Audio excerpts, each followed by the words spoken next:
Well, hello again, everybody, and welcome to David Smith Stadium at Raymer Field on the campus of the University of Wisconsin, River Falls. Tonight, it's non-conference football on August 20th, 2026. The Stevens Point Spash Panthers are in town to take on your River Falls Wildcats. Hello again, everybody, and welcome. I'm Kevin Westhouse, joined by Jeff Johnson, Rob Derry, and Evan Peterson, bringing you along tonight. Boy, that looks good right there, doesn't it, Jeff? Looks like we're in for a good matchup here, Stevens Point and River Falls. That's a professional graphic, Kevin. Did you put that together yourself? That came from Nashville, Tennessee. Billy Jensen, he does those. So anyway, here we are again. It feels like we were just finishing up the season against Notre Dame like about 2 weeks ago. And here we are again, 2026. It's a new year. It's a new team. It's a new look. It's a new quarterback. And I'm excited to see what this Wildcat team has, Jeff. Yep, same here. Wildcats coming off a historic season, probably the most historic season in school history. Finishing 11-2 last year, winning the Big Rivers Conference and making it all the way to Level 4, the state semifinals of the WIAA Division II playoffs. So great year. A lot of great memories from last year, but like you said, this is a new season, and it's time for these boys to make some new memories. Yeah, let's do it tonight, huh? New quarterback. We kind of hit on the new quarterback already. It's going to be quarterback Colton Nesbitt, I believe, is going to be quarterback one. Yes, talk to us about that. Colton Nesbitt, the junior. He'll be one of the taller quarterbacks that we've had here in River Falls, listed at 6'6". Got a great arm, obviously inexperienced like a lot of these Wildcat players are, and that's what these two non-conference games are for, is to get some solid experience. He will have some experience, though, at the wideout positions. Charlie Burke and Riker O'Keefe, both able to catch the ball really well last year, going to have a shot again this year. Exactly. Charlie Burke, the leading receiver coming back for the Wildcats, he had 17 receptions for 283 yards and a couple of touchdowns last year. If you recall, he missed a good chunk of the season with a broken collarbone, but he's back and he's healthy. You mentioned Riker O'Keefe. He had 15 catches for 255 yards and 2 touchdowns last year. So a good 1-2 punch with some experience for the Wildcat offense. Yeah, let's stick with offense a little bit before we go to the defense. Running back positions, Trevor Bartlett got some carries last year at the varsity level, and he looked pretty good, as it was a sophomore last year, now a junior. I call him the road grader. He runs low to the ground, and he had some success. We'll see him a lot this year. Yeah, he's a big kid. We've seen him now for a good part of last season. 6 foot 1 inch, 215-pound running back. That's a load, certainly at the high school level. Bartlett, he's not necessarily very shifty. He'll just run you over.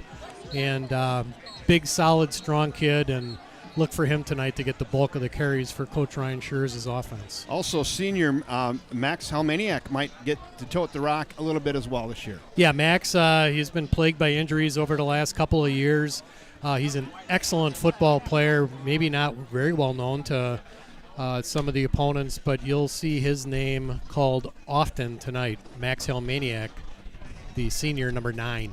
Yeah, so now let's flip over to defense. We're one hole on defense. Last year, Sam Simpson was a pretty big part of the defense and offensive line, and this year we're going to go without the big unit, and we got some other guys that are going to fill in. Talk to us about what we got this year. Yeah, we do. If there's any level of strong experience that the Wildcats have, it's on their defense. They're bringing back 7 starters on the defensive side of the football, led by their senior linebacker, number 5, Nolan Hopeful. He had 98 tackles last season as a junior. In the secondary, number 3, Oliver Simmons, big play cornerback. He had 60 tackles and 4 interceptions last year. He has a nose for the football, Yes, Jeff. he does. Yep. Look for Oliver to make some big plays on defense as well. They're also bringing back several other players with experience, including on the defensive line. They're bringing back at least 2 starters from last year, including Cole Dykus, number 52 this year, a 6 foot, 225-pound defensive end. Look for his name to be called often as well. So let's flip over a little bit. Let's talk a little bit about Stevens Point. We don't know a lot about Stevens Point other than the fact they have a returning quarterback and a returning running back. Yeah, Stevens Point, coached by Coach Ryan Eigenberger. They're picked second in the conference, in the Wisconsin Valley Football Conference, by Bound. They're bringing back 7 starters on both offense and defense. Finished with a 5-4 record overall last year. They did not qualify for the WIAA playoffs. However, like you said, Kevin, they bring back one of the top quarterbacks in the state, number 3, Trent Breitbach. He threw for almost 1,800 yards and 14 touchdowns last year. He's not afraid to run the ball either. He's their leading rusher, coming back 854 yards rushing and 20 rushing touchdowns last year for Breitbach. So first team all-conference, ranked the 4th top quarterback in Wisconsin and the entire state by Bound. He's fast. He's got 3 offers at the Division II level from Duluth, Minot State, and UMary.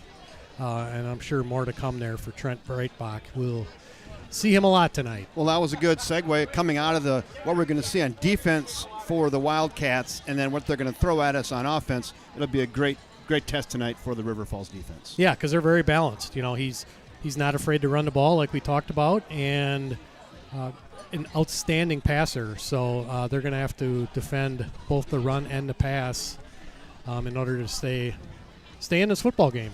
River Falls last year 11-2. Stevens Point 5-4 overall. Stevens Point plays in the Wisconsin Valley Football Conference, and we're obviously in the Big Rivers Conference here in River Falls, Wisconsin.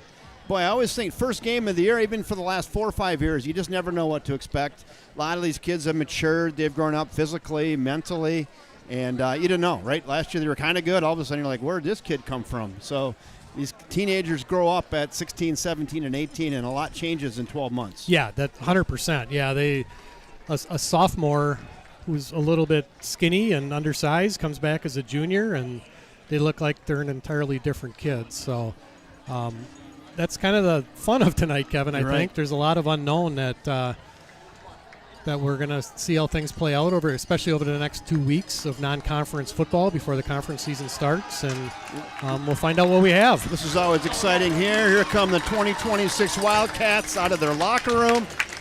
Who's leading them with a flag, Jeff? I think it's 54, maybe? That's 54. That's Jonah Herstein. We haven't talked about the offensive line. He's certainly the key returning offensive lineman for the Wildcats. And Jonah's going to lead them out. He's got the flag. It's 2026 Wildcat football. Let's go!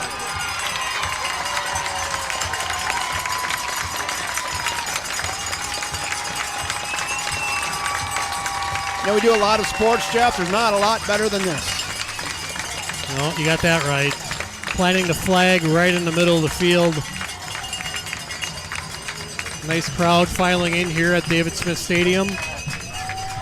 Boy, it's good to have Rob Derry back on the camera. How are you feeling over there, Robbie? Thumbs up. Thumbs up. The artist.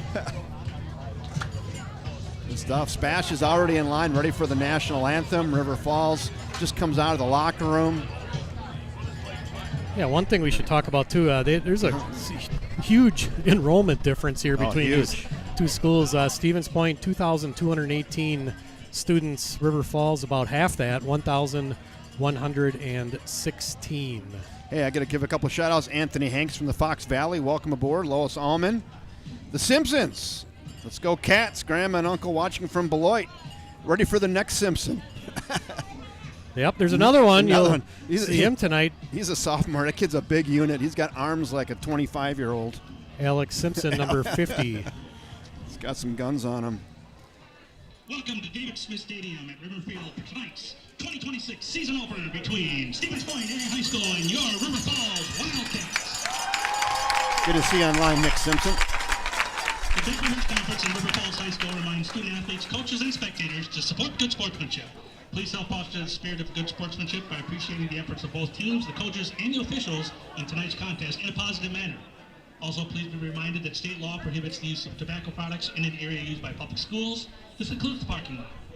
Finally, we ask the assistance of parents to monitor your children at No tonight's tobacco products, Kevin. And now to honor Gosh, America and those I had defending our freedom. some no-filter As those Camels. who are I was able going to do break so, those please out. stand. Remove your hats, place your hand over your heart for the playing of our national anthem.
Well, hello again, everybody, and welcome to Thursday Night Football. It's non-conference high school action. The River Falls Wildcats versus the Stevens Point Panthers.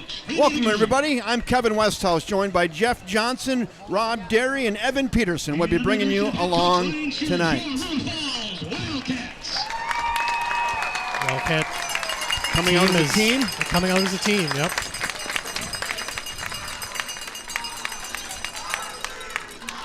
Hey, Penny Keith, welcome aboard. Student section, music, cheerleaders, Thursday night high school football. UW team is here. The national champs are in the house. That was fun to say. Yeah. Whoever thought that would happen. Right. Looks like it's beach night for the students. Should be. Welcome to the jungle. I didn't see who won the toss. Did you, Jeff? I did not. So stay tuned.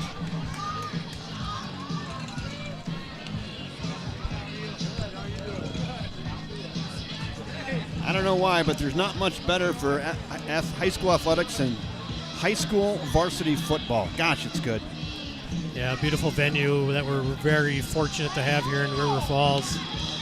David Smith Stadium here on the campus of UWRF. Just a great place to play high school football.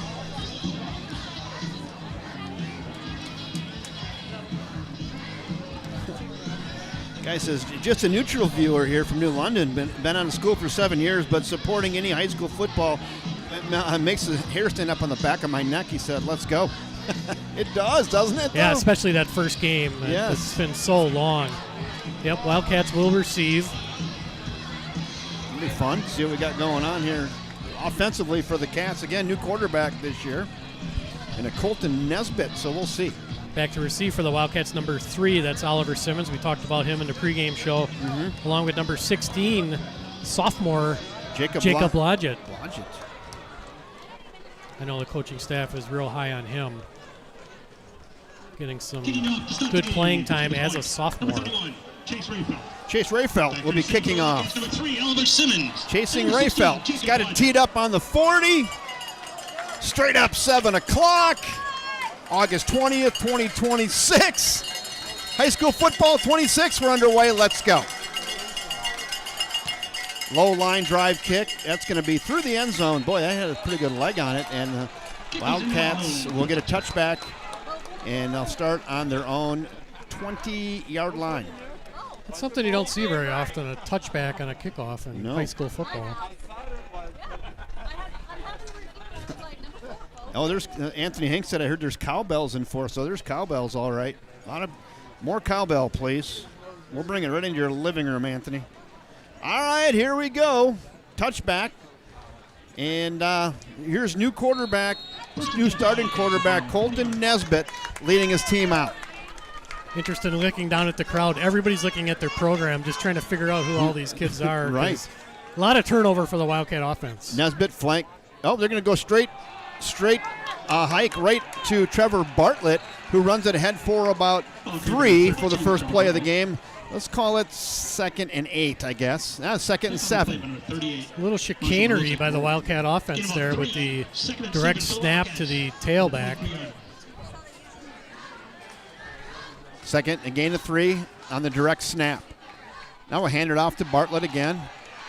Gobbled up at the line. He'll probably lose a yard here. It'll be 3rd down and 8 now for River Falls. Yeah, pretty easy to tell, at least from the get-go, the Panther defense selling out, Kevin, on the run. Oliver Simmons here on the near side, along with Riker O'Keefe. Quarterback Colton Nesbitt directing traffic. Who do we got up top? That's Charlie Burke on up top. Passing down, 3rd and probably 8. Back to pass, looking down the field. Arm was hit, and as he threw it, and it falls short. Pretty good coverage over there by number 38, Marshall Morzak, over there covering Charlie Burke, and I'm not sure if it gets there or if he's open. Yeah, hard to say. He was hit just as he threw the ball. Looked like he was hit on the forearm, and thankfully the ball hit the turf. So 3 and out for River Falls, and they're going to punt it away. Gavin Carafel is the punter this year for the Wildcats. He is their kicker. Isaac Young, back to receive. I didn't get a number on the receiver here. Standing sideways. Oh, kicks it out the side of his foot. That's not going to be returned, I don't believe. I guess a fortunate Wildcat bounce. Oh, really good bounce. That ball came off the side of his foot. I thought it was going to go out at about the 30, and it rolls down all the way down to the Spash 45-yard line. Yeah, it looked like it was going to be about a 20-yard punt. It Yeah. turned out right around 35-yard punt. So we'll take it. Still real good field position for the Panther offense, led by their quarterback, again, number 3, Trent Breitbach. He will probably be the best quarterback that we'll see this season. So Breitbach is flanked in the backfield. I can't see a number right there yet either. So Breitbach, he's their guy in the shot pistol formation. He's back to pass, rolling to his right, looking, got a man wide open in the flat and dropped. That was in and out of the hands of Isaac Yang. He was open and the pass was on him, maybe a little high. A little high, but certainly catchable, and he had a little bit of room to run there, it looked like, too. So a fortunate break for the Wildcat defense. 2nd down and 10 now for the Spash Panthers. Again, we talked about Breitbach in the pregame show. He will take the ball and run it himself. He had 20 rushing touchdowns last year. He can fly, so it's going to be important for the Wildcat defense to contain him, keep him in front. 2nd and 10, man in motion. They're going to keep it, as you suggested, sneaks up in there, gains 3 on the play. It'll be 3rd down and 7 for the Spash Panthers. They fake the jet sweep right, and Breitbach just keeps it and moves ahead for about 3.5 yards. We'll call it 3rd and 6, 3rd and 7. It's right in the middle, so if you're optimistic, it's 3rd and 6, and if you're pessimistic, it's 3rd and 7. Yeah, another player we talked about in the pregame show, Nolan Hopeful, number 5, with the tackle there for the Wildcat defense. Nolan, by far the leading tackler returning for River Falls. 2 receivers split out up top. Breitbach back in the shotgun formation. Now he's going to keep it, looking for a crease, tucks it up in there, headed towards 1st down yardage. And Jeff, he's got it. He needed 7 and got 9. Yeah, it's a big, strong kid, Breitbach. He's 6 foot 195, really put together, and he's able to surge forward for the 1st down. Anthony Hanks says Carafel he feels like a 5th-year senior. He's been playing since he was a freshman. Yeah, he's been around for a while. Yeah.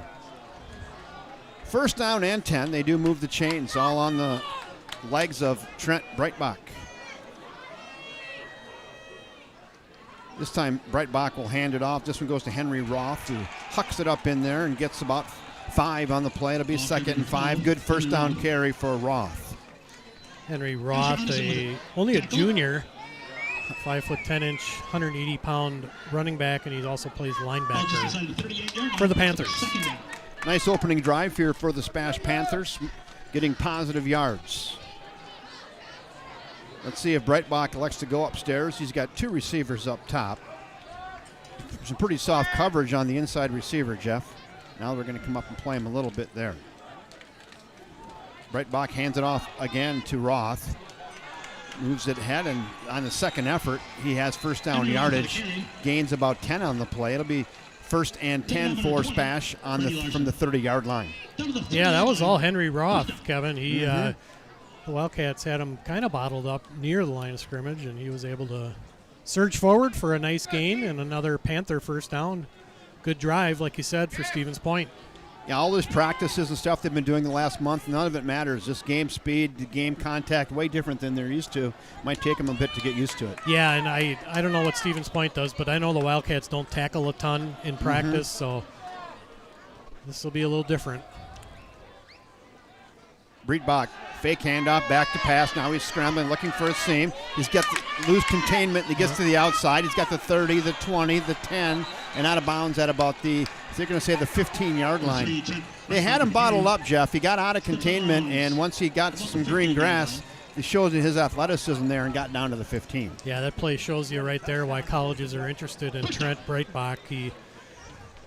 Wildcats had him bottled up right in front of the defense, and he was able to break through and get a little seam on the sidelines, and big gain for Stevens Point. Yeah, he's as advertised, isn't he? Yes, he is. And he really hasn't thrown the ball much, just that one little dropped. screen pass. Yeah. First set of downs. Breitbach's going to hand this one off to Roth, who falls forward for 4. It'll be 2nd and 6. Upended that time by Nolan Hopeful. We'll be calling his name a lot this season. Who do we have on the defensive line, Jeff? Defensive line right now we have number 52. That's Cole Dykus. We talked about him a little bit earlier. 4. Looks like number 50, Alex Simpson, is in the game. Nose tackle. Number 55, that's Cody Hastings. There we go. Those look like your 3 defensive linemen. Caden Johnston, edge rusher, number 7. Back to pass. Looking to the corner of the end zone. Looking up. Caught. Touchdown. Wow, what a great pass. What a great catch, and not that bad a coverage. No, it was pretty good coverage, I thought, exactly. But just a better throw that time by Breitbach. Trent Chardonnay with the catch and the score. Panthers are up early, 6-0. The coverage was so good, I thought if that's incomplete, they might call pass interference. He kind of face guarded him. He's right up in there. No call, but great pass, great catch. 6 points for Spash Panthers. Impressive opening drive here for Stevens Point. Yeah, 55 yards. Snap is good. The kick is up. It is good. That kid's got a good leg. And bangs it through.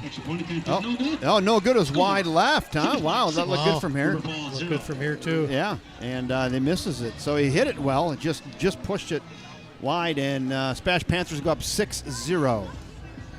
Yeah, depth perception from here looked like that was right down the middle. I didn't even think it was close. But, right. What do I know? Right. Well, we thought it was good, but it wasn't. It was missed, and it's 6-0. Spash Panthers with 7:17 to go. Might be a good chance maybe to just run through and thank our sponsors for this year. First National Bank of River Falls, Ali Massa, and the Massa's mortgage team along with Vito Massa. Leach Insurance, all of our replays tonight will be the Leach Insurance Look Back and the Garage Bikes and Brews. We've got the Garage Gridiron Grinder of the game going again this year. Thank you to all of our game sponsors. We got a good commercial, too, from Sarah Jenkins coming up maybe between quarters. I saw the premiere of that on pretty good online the other day. Really good.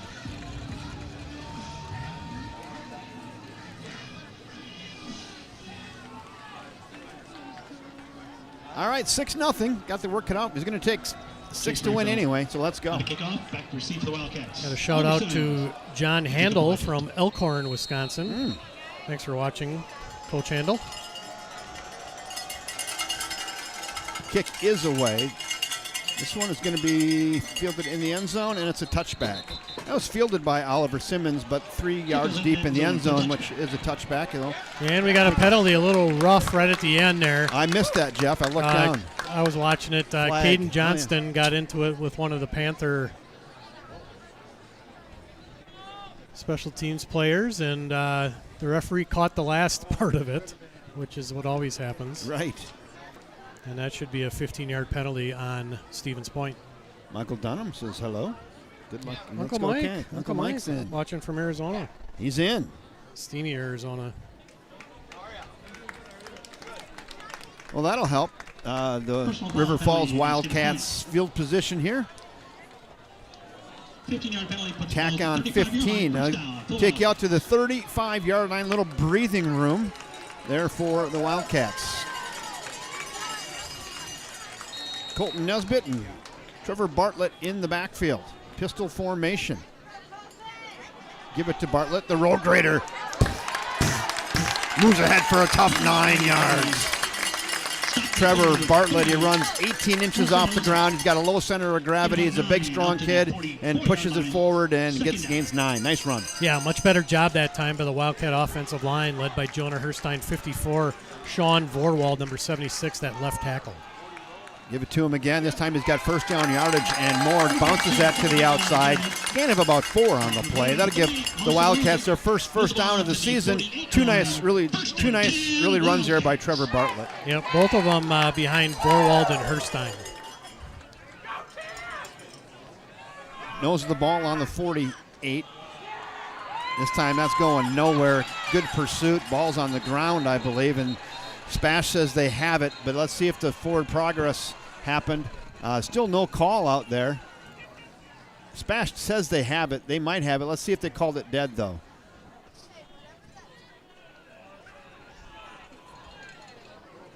Nesbitt says we're not going anywhere. I think they blew that dead. And River Falls will just lose yardage there, and they'll keep possession of the football. Yeah, it looked like the referee on the far side was pointing to the ground pretty early there. So Loss of 5 on the play, though. It'll be 2nd and 15 for River Falls. 2nd and 14. Now we're going to pass. Wide receiver screen. That was sniffed out as well. That was complete to Riker O'Keefe, but boy, they were ready for that one. No gain. 3rd and 15. Yeah, Wildcats going to that little screen pass. That's been very effective over the years. And yeah. Point had that scouted out very well. 3rd and 14 for River Falls. They got trips here to the near side. Little bunch formation, one up top. Now Nesbitt is going to keep it. He bounces it to the outside. Can he get some free room and taken down after a gain of 5 and hit hard out of bounds? I like the design of that play. You spread him out. You try to let your big guy get to some open field. He gains 5, but that's not going to be enough. It'll be 4th and 10. Yep, another punt for the Wildcat offense. Second drive that results in a punt. Again, we talked about Spash earlier. They returned 7 players on both offense and defense. So a very experienced team that we're looking at here tonight. They stayed in their lanes there, didn't they? They were spread out, and they didn't buy what River Falls was selling. Hey, Heidi Osternis, watching from Clinton, Wisconsin. Hey, Scott Mann, welcome from southeastern Tennessee. That's a good end-over-end kick. And goes on about the 23-yard line, and that's where Spash will set up shop on their second possession. 1st and 10 from the 23. So a little story about Scott Mann. He was tuned into all the Fish baseball games this summer and the American Legion state tournament. And Scott, yesterday I sent you a Fish shirt and a Wildcat shirt in the mail, so they should be there any day at your house. So there you go. You know, if we get any random viewer like Scott Mann that watches for 3 years and never misses, you're going to get a T-shirt. And it's any sport, right. You know, football, basketball, baseball. Right. He's always tuned in. So Scott, they're in the mail. They should maybe be there tomorrow. We'll see, or the next day for sure. Back to pass. Oh, boy. Got a man wide open. Now he's going to break a tackle. He's got the 50, the 45, the 40. It's a foot race to the end zone. 20, 15, 10, 5, touchdown. Isaac Yang with the reception. Didn't drop that one, did he, No, Jeff? no. I think I might have said, oh, boy, pretty early in that play. Yeah, and well, it was pretty obvious what the result of that was going to be. We had one-on-one coverage over there. He did a little shimmy shake, broke that first tackle, and it was off to the races. Impressive start by the Stevens Point Panthers. Let's see if they're going to go for 2 here. Looks like it. Yeah, they got some one-on-one coverage that they like there, and Isaac Yang won that battle. Yeah, Breitbach put it right on him, and that's how you pad your stats, Kevin. That was a little 5-7 yard screen pass, and it turns into a long gain. They're going to go for 2. He's going to be a keeper off the left tackle, and he's going to find the end zone. And Trent Breitbach, very patient back there. He maybe was going to cut it up a little early, waited for his blocks to develop, bounced it to the outside, used his speed and athleticism to put 2 more points on the board for Spash. And with 5 minutes and 13 seconds to go here in quarter 1 on the season opener, is Stevens Point Area High School's 14, River Falls nothing. We call that an auspicious start, Jeff? Auspicious, that's a good term for it. It's unfortunately what this does is the Wildcats, I assume, are going to be more of a running team, especially early in the season while they try to get their bearings on the offensive side of the football. But they're going to have to turn into a little bit more of a pass-heavy team here as they're behind by a couple scores. Yeah, game speed a little bit different than practice speed. You have to dial it up. 14-0, scoreboard's correct. Evan Peterson on production tonight, getting that all done for us. Thank you, Evan. Does a wonderful job, University of Wisconsin River Falls student, and it's always a pleasure working with Evan. He's a pro. Yeah, Breitbach 2 of 3 for 89 yards and 2 touchdowns already.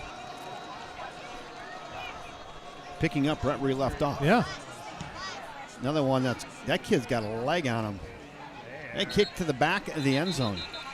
Touchback will take the ball to the 20-yard line. Yeah, that's Chase Ruffelt, and he's got a leg. Yeah, if you get anywhere near the 40, I would assume you're in his field goal range at that point. That's a college leg. He kicked that right to the back end line.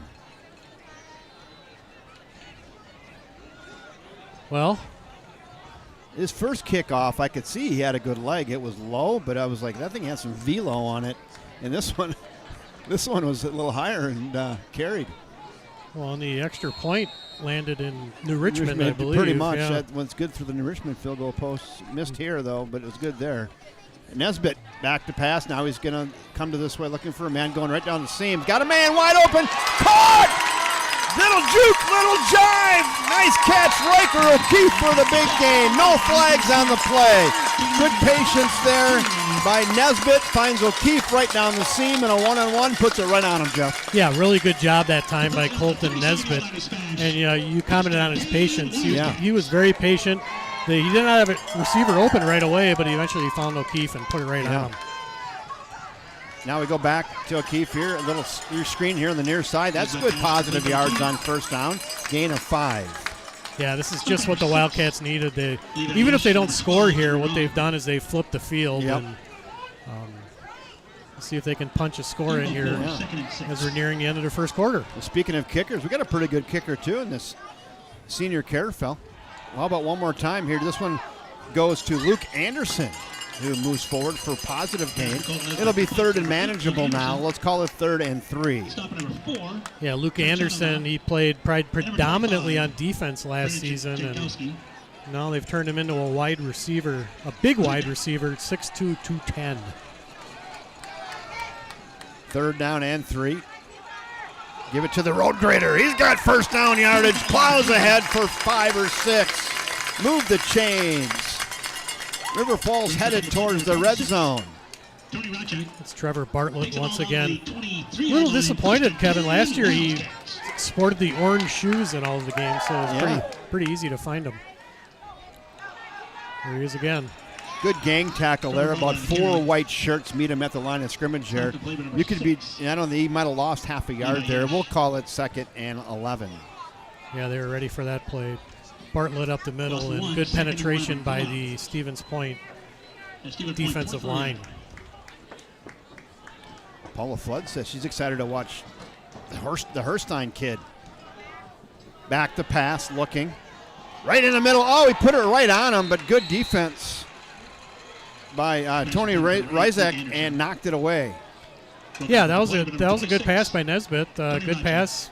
Better defense by Tony Razik. He was just right on the play and was able to knock it away. Luke Anderson coming out of the game a little dinged up. Nice part about that pass is there was no chance that was going to be intercepted. He put it right on him, and just a good defensive play. 3rd and 11. Now Nesbitt. We just had number 15, Mason Fox, sneak into the game as Luke Anderson came out of the game. Let's see here. He's got one-on-one coverage. And maybe just throw it to the kid, huh? Only a sophomore. They're gonna. Corner of the end zone. Fox, catch one. Oh, he had it. He did have it. That'd have been a great headline right there. He had both hands on it.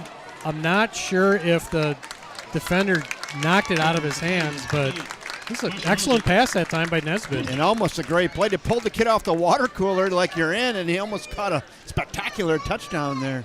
Just couldn't quite reel it in. Knocked away there in the end zone. And we were just talking about Gavin Carafel. Here's his first appearance as a kicker. 41-yarder. So let's keep an eye here. And the senior Gavin Carafel is going to get an opportunity to kick one from 41 yards out. There's really not much wind. Maybe blowing into a slight 3-mile-an-hour wind. Holds good. The kick is up. It's got plenty of leg, Jeff, and bangs that right through from 41. That'd have been good from 50. It would have been, you're right. It was into a little bit of a wind, like you said, but Gavin nailed it, and the Wildcats are on the board for the first time this season. 14-3 with 3:04 to go here in quarter one. Leach Insurance look back right here. Here's the kick again by Carefell, the 41-yarder. Just bangs it right through. You can see there it had plenty of leg. Thank you, Leach Insurance, for the Leach Insurance look back. Yeah, that was a good drive by Colton Nesbitt that time. He was able to complete a few passes on that drive. His incompletions were right on the money as well. So showed some good poise in the pocket throughout that series, especially on that long pass to O'Keefe, which basically got them out of their own territory. I'm going to start my whiteboard for the garage gridiron grinder. You got to put the kicker on there, don't you? Kicker's on there. Gavin Carefell. I think Colton Nesbitt could be on there. Yeah. I think Nolan Hopeful, who's had several tackles on defense, could be on there. So it's early. It's early, but we're got to start the whiteboard. I got a brand new Sharpie, so erasable Sharpie. Oh, yeah. So it's we'll put him up there. It's like a new whiteboard too. Colton Nesbitt, he's on there. All right. Gavin Carefell. 2 T's. Add that other T. There you go. Yeah. T. There you go. We're good. Yep. All right. 14-3. 3:04 to go here in quarter one. Speaking of Carefell and good legs, he kicks that one into the end zone. That's going to be a touchback as well. Yeah, that's the rule in high school football. If you receive a kickoff in your own end zone, it's blown dead immediately. Seen that a couple times already tonight. It's probably not a bad move by the WIAA. Probably save a lot of injuries. Yes, exactly. Yeah, that kickoff's a pretty vicious play. Guys running full speed at each other, and if they blow that dead there, you're probably saving a lot of kids and putting some more plays under their belt.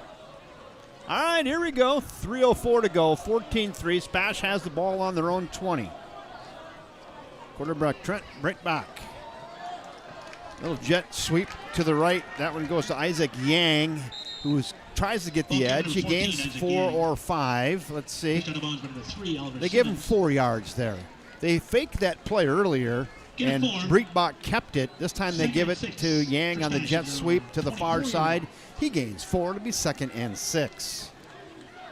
Yeah, Yang was the Panther who caught that little screen pass and took it to the house the last drive. 2nd and 6. Brinkbach hands it off to his big running back. It bounces to the outside. He's got elusiveness. He's got speed. And that's Fritz Beversdorf on the carry. Beversdorf, the junior, 5'10", 155-pound running back. Tackled that time by the junior Brady Larson, playing in the safety position, number 20 for the Wildcats. Beversdorf, that's a pretty good name for a running back. It's memorable. I like the first name, Fritz. Fritz Beversdorf. I mean, you don't see many kids named Fritz. I'm putting Fritz Beversdorf on the honorable mention all names team. I like Fritz Beversdorf. I might put him on the whiteboard just for his name. Yeah, right. That's going to keep it. Maybe a little mix-up there and stuff. Who took him down there? That's number 4. That's Bo Benedict on the tackle for River Falls. Bo Benedict, Todd Benedict's little brother, and not really little brother. He's 5'11", 195-pound linebacker. Big kid. He's worked really hard in the weight room, Bo Benedict, and nice to see him out here on the field. Well, nice tackle there. He just went textbook, put the shoulder pad right in the midsection, and drove him down to planet Earth for a loss of 2. It'll be 2nd down and 12 on the play. Roll out to the right, looking. Now he's going to try to tuck it and go. Yeah, he's going to dump it off. Oh, nice elusiveness there. He was going to run, and he says, hey, I'm just going to dump this thing. That is kind of a next level type of quarterback play there, right, where he keeps his head up, doesn't panic. As soon as the defense comes off the receiver, he just dips it right to him. And that was Logan Krzyzewski. He's a 6', 230-pound senior. He looked like a load when he was carrying the ball, Kevin. Yeah. No, that's a nice play there by Brinkbach. It's a big-sized tight end. A lot of quarterbacks there kind of just give up on the play, tuck it, and maybe gain 3. There he's like, not yet. I'm not quite to the line of scrimmage, and he dumps it out. 1st and 10 from the 50. Handed off up the middle. Tries to keep his balance. Gains 9 or 10 does Henry Roth. You give him 9, it'll be 2nd and 1. Yeah, they're finding some holes there on the line. They are, and he was tripped up right at the end. If he wasn't, I think he would have been in the end zone for Stevens Point. Another impressive drive after the Wildcat field goal for the Panthers. 2nd and 1. Now the playbook is wide open on a 2nd and 1 from the Wildcat 41-yard line. Breitbach flanked on both sides. He's going to hand it off, give it once again to Roth, who's got first down yardage. Henry Roth with the carry. And they're going to stop the clock to move the chains. Probably one more play here in quarter 1. That's a first down for Stevens Point. Then we're going to get to see Sarah Jenkins' new ad. Oh, there you go. Yeah. It's a good one. It's a good one. So stay tuned in between quarters here. Don't head to the fridge immediately. No, it's good. It's worth it if you just stick around and watch that one.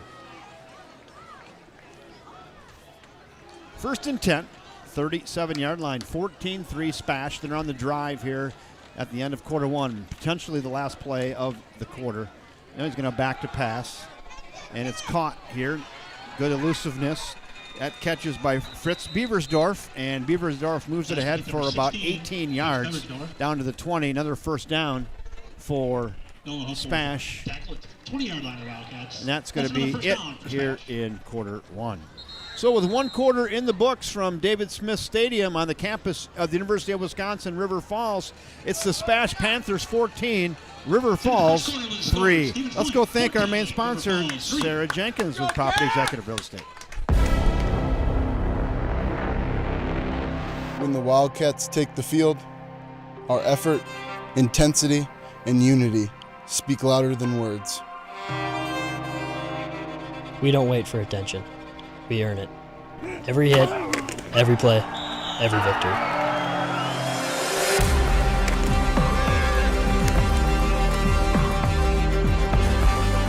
When the game is on the line, we don't stand alone. We stand together. Because here, we before me isn't just a motto. It's how we battle, how we trust, and how we win.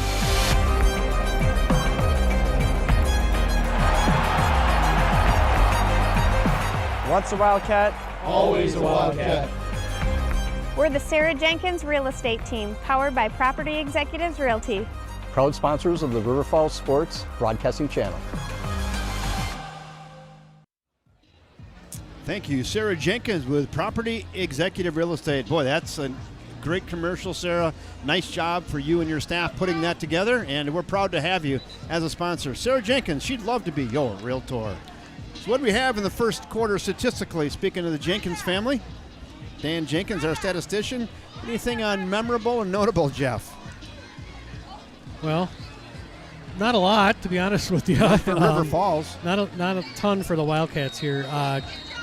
Colton Nesbitt has been very impressive. 4 of 7 for 50 yards passing for the Wildcats. Bartlett, 7 carries for 18 yards. Going to the end zone's got a man caught. Touchdown. Breitbach to Yang. Their second hookup of the game. Yeah, speaking of impressive, Trent Breitbach. His accuracy, Kevin, has just been right on point. I don't think he's made a bad throw all evening, and that was another perfect pass right there for the touchdown. That was definitely a dime right there. Just laid that right in there. Yeah, not terrible defense. He got a step and a half on him. That's all he needed. Panthers are going to win a lot of football games this year. I think so. Chase Rifle on for the extra point attempt.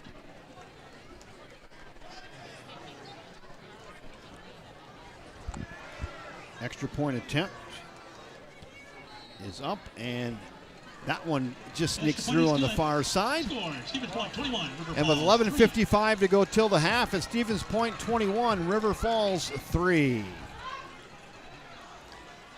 Some other scores in the Big Rivers Conference tonight. Superior leads Eau Claire North by a score of 14-7. Hudson with a narrow 10-7 lead over Wisconsin Rapids. Wausau West leads Menominee by a score of 8-7. Chippewa Falls, who I think is going to be one of the contenders for the conference title this season, they lead DC Everest by a score of 14-0. And one of the other contenders, the conference favorite, New Richmond, they are all over Eau Claire Memorial, 28-0. That's your Big Rivers Conference scoreboard. All non-conference games tonight.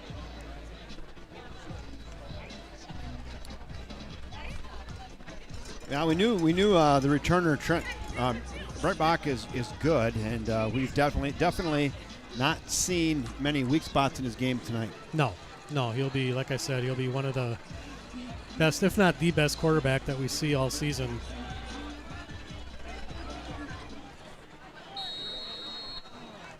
Chase Riffeld kicking off with pass back to receive the Wildcats. Number 3, Oliver Simmons, and number 16, Jacob Blodgett. Kick is away. Another good hard kick. Blodgett is going to let that roll past him and on through the end zone, and the Wildcats will set up shop 1st and 10 on their own 20. Down 21-3. Got to find a way to matriculate, burn some clock here. Yeah, I mean, they made some strides on their last offensive possession. They had a nice drive going. Nesbitt made some nice throws and keep that momentum here going. See if they can get in the end zone. Let's do it. Colton Nesbitt leads his team out. Flanked by Trevor Bartlett on the near side. Pistol formation. He's going to keep it, the big fella. He's big. He went 6'4", you said? 6'6". 6'6". 210. 6'6" in football. In basketball, he's 6'7". Yeah. So, yeah.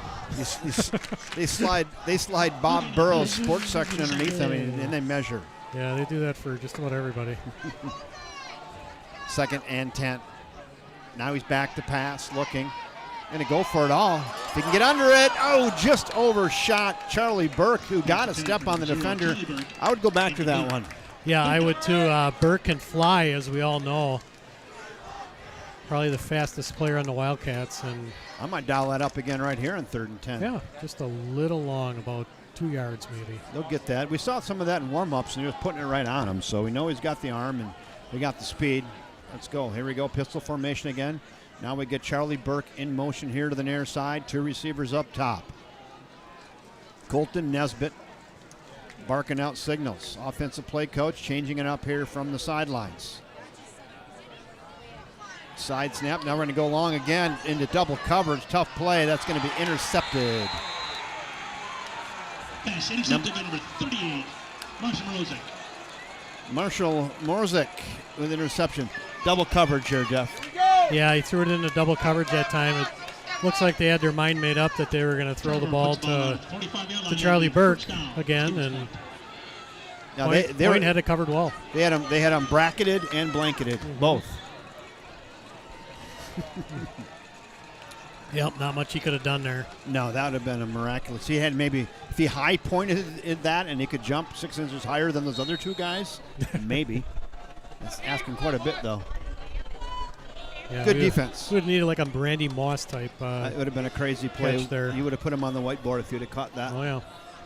There we go. 35-yard line. Another good field position start here for the Spash Panthers. Fakes it. Oh, he can throw him down. Oh, what a sack there. Number 50 for River Falls. Alex Simpson, the sophomore, with a sack. Yeah, remember that name, only a sophomore. Let's go back, take a look at this right here. Alex Simpson, look at him wrap, drive, and down to planet Earth.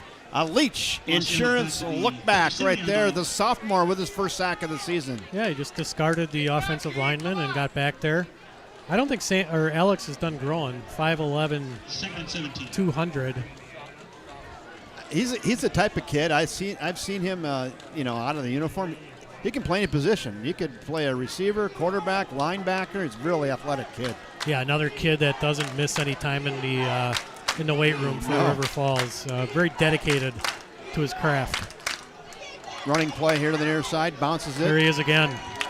Making a Simpson with another tackle. Simpson. We're putting him on the whiteboard, Put him on the whiteboard, the sophomore. I mean, he's just a sophomore, right? He's got 3 years of varsity football. He's got some good contacts at Indiana. Yeah. Never hurts. Yeah, and this is his first game, right. at the varsity level, and he certainly doesn't look overwhelmed in the least. No. He's got kind of a linebacker frame, doesn't he? Yeah, and it's hard to say what he's going to end up like in a couple of years because I'm certain he's not done growing, both weight-wise and vertically. Big play here for the Wildcat defense. Yeah, Kevin. really good. Let's get off the field here. 3rd and let's call it 12 for the Smash Panthers. Taking their time, 9:37, 9:36, 9:35 here to go until the half. Wildcats need to find a way to go on shutdown here. I wonder if they're going to call a timeout. Yep. Looks like they are. They're going to call a timeout on the field. So with 9:24 to go till the half, the Smash Panthers will call a timeout at 3rd and 12. And that'll give us 1 second here to run through all of our sponsors. Let's do that. Let me put this here. First National Bank of River Falls, proud sponsors of everything Wildcat Sport, right here on the River Falls Sports YouTube network. How about Allie and Vito Massa? There's a familiar face, huh? Oh, yeah. How about that? Give them a call, 715-924-5508 for all of your mortgage needs. And Leach Insurance, you've already seen some of those Leach Insurance lookbacks. Thank you, Steve Leach, over at Leach Insurance. You're on to a good one with the Leach Insurance lookbacks, and then the garage, bikes and brews.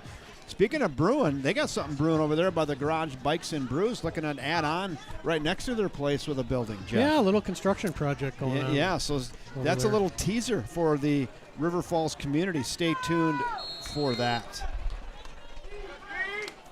A fun project. Event center, all kinds of stuff. All right, back to pass, 3rd and 12, little crossing around. He's got first down yardage. 40, speedy, taken down from behind, though. A nice hustle tackle there by Cade Christensen. Boy, never gave up on that play. No, he didn't. He looked like he was gone and got inside the red zone there all the way down to the 10-yard line. Good hustle play, like you said, Kevin, by Cade Christensen. But yet another big play by the Panther offense. Breitbach just accumulating the yards throwing tonight. He's got well over 100 already. A lot of yak, too. Guys catching the ball and going. A lot of yak.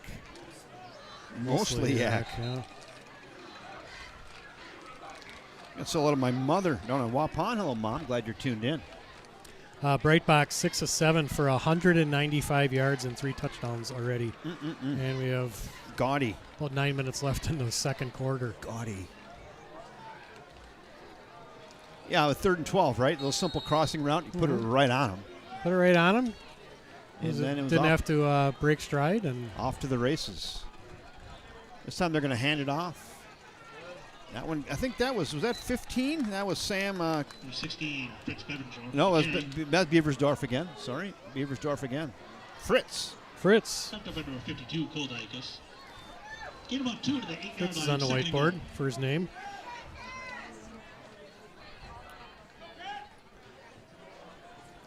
$21-3. Got to find a way maybe to bow up here and keep him out of the end zone, huh, Jeff? Turnover. Ooh, turnover. The artist, Rob Derry, calling for the turnover. Playing the turnover card.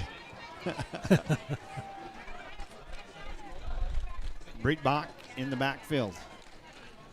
Fake to Beversdorf. Now they're going for the big score. Back of the end zone. Tipped up and caught. Ooh. And they're going to say now incomplete on the far side. I thought he caught it, Kevin, but maybe he had a foot out of bounds. I think we're going to get a chance to go back, take a look at that again, Jeff. With the Leach Insurance look back right here. Let's go back, take a look at that on the far side. Here it is. He tipped it up. I thought he had it. Yeah, it hit the ground there. Yep. There it is. Great camera work there by Rob Derry. Nice work. Nice coverage by Oliver Simmons that time, but they threw over the top of him and was almost able to complete that for a touchdown. 3rd down. Yeah, real close to an outstanding play. 3rd and goal, probably 4-down territory here. Breitbach going to pass again, crossing route, threw a little behind the guy. It's caught, touchdown. He threw a little behind. Was that to Trent Chandronai? Number 4, Trent Chaminade. Trent Chaminade with a touchdown catch. It was a little behind him. A little behind him, but he made a nice adjustment. Nice adjustment, reeled it in, and fell across the goal line, and 6 more for the Smash Panthers.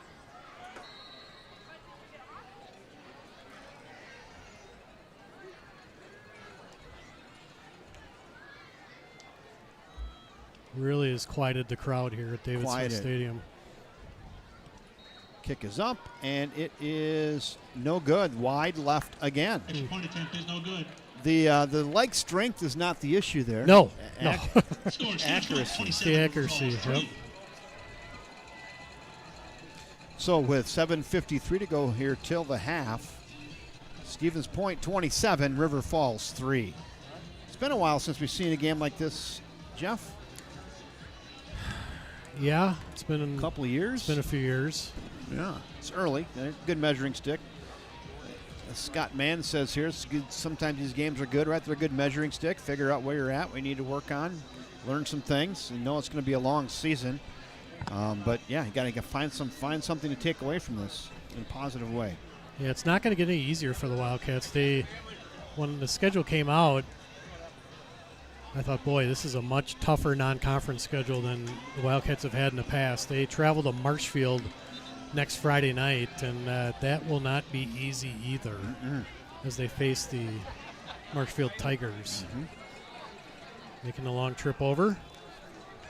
Yeah, you'll be confused. You're going to be thinking you're playing New Richmond. They look a lot like in same colors, same mascot. Yeah, we'll have that one for you next Friday night. We'll have the freshman game for you too, as well, which will precede the varsity game. Fielded at the 4-yard line. Good speed coming up the near side by Oliver We got Simmons. A flag on the play. Simmons still going out to the 40, but there's a flag on the play. Maybe a block in the back there. Yeah, Jeff. yep. Illegal block by the Wildcats. Yeah, that's unfortunate because obviously a big return by Simmons. That's a bright spot there. Oliver Simmons fielded down on the run on about the 3 and ran it out to the 40, but it's going to come back, I believe. Holding is what they're going to call there. Holding against the Wildcats.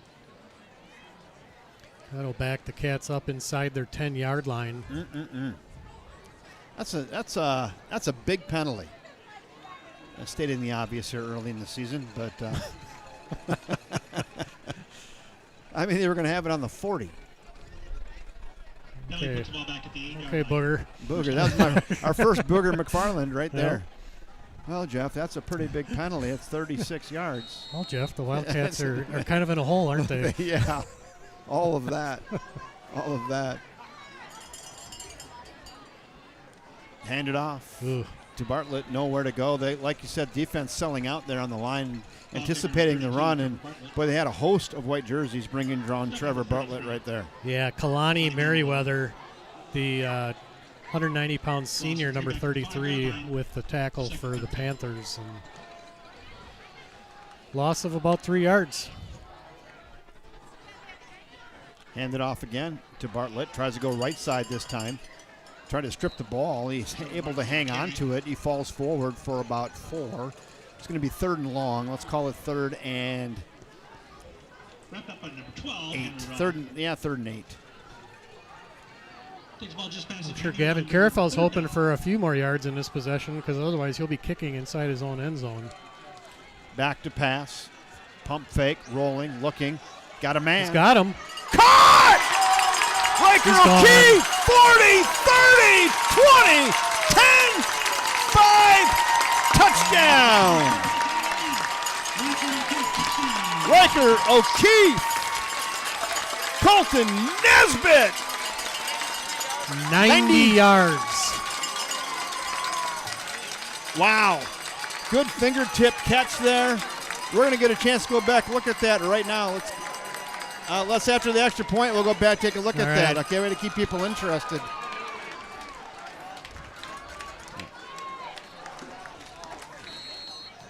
Boy, good job by Nesbitt, just buying a little bit of time and then throwing on the run. He put it right on him this time, Jeff. Yeah, he did. Yeah, he couldn't have thrown a better ball that time. And Gavin Carafel trying to get to 7, and nice kick.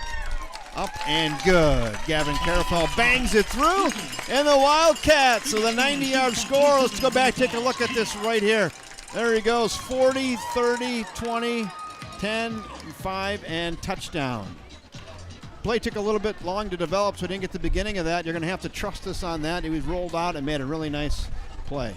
Yeah, he did roll out. He was able to set his feet, did a really nice job of that, and A big credit goes to the Wildcat offensive line on that play. They gave Nesbitt plenty of time to throw the football, and he put it right on Riker O'Keefe, and Riker did the rest. He's got some speed, doesn't he? He does. The Wildcats got a couple of very fast wideouts in him and Charlie Burke, and can't let him get behind you because that's what will happen. Wildcats are back in this football game now, trailing 27-10. Yeah, we talked about that earlier in the game. He just missed his receiver by about a yard, and there he put it right on him with a tough throw on the run. Yeah, for his first real varsity football experience, Colton's done a nice job of staying poised, I think. He's that play right there, like I said earlier, he did a good job of setting his feet, and he's been patient. Was that 90 yards? 82? 92 yards. 92 officially. Anything Dan says is official. It's official. He's Just up in here. case you're wondering. Nice kick again. The kicker, Gavin Carafel, hammers that through the end zone, and they'll take it out on the 20-yard line. Yeah, both these kickers tonight. Hey, Lois Allman found the clap emojis. Anthony Hinks found the clap emojis. Why wouldn't you with plays like that? Yeah, Nesbitt now 5 of 10 for 142 yards and a touchdown. Riker O'Keefe, 4 receptions for 139 yards and a touchdown. Whiteboard. He's up there too. The garage gridiron grinder. Now let's see if they can try to control Breitbach here, who's 7 of 9 for 203 yards and 4 touchdowns for the Panthers. Need a turnover. They're just going to hand this one off up the middle. Little slicing, little dicing. Falls forward for 4. It'll be 2nd and 6. Stop number 54, Jonah Herstein. Jonah Herstein on the tackle. Jonah playing a little defense this year. He did not do that, to my recollection, at all last season, but Jonah getting a few snaps on defense. And nice job with the tackle there. That's Fritz Beversdorf was on the carry there. 2nd and 6, 24-yard. Defensive line now, we have Herstein, Cole Dykes, and Alex Simpson for the Cats. Man in motion. Fake the handoff. Keeper by Breitbach. Not a lot there.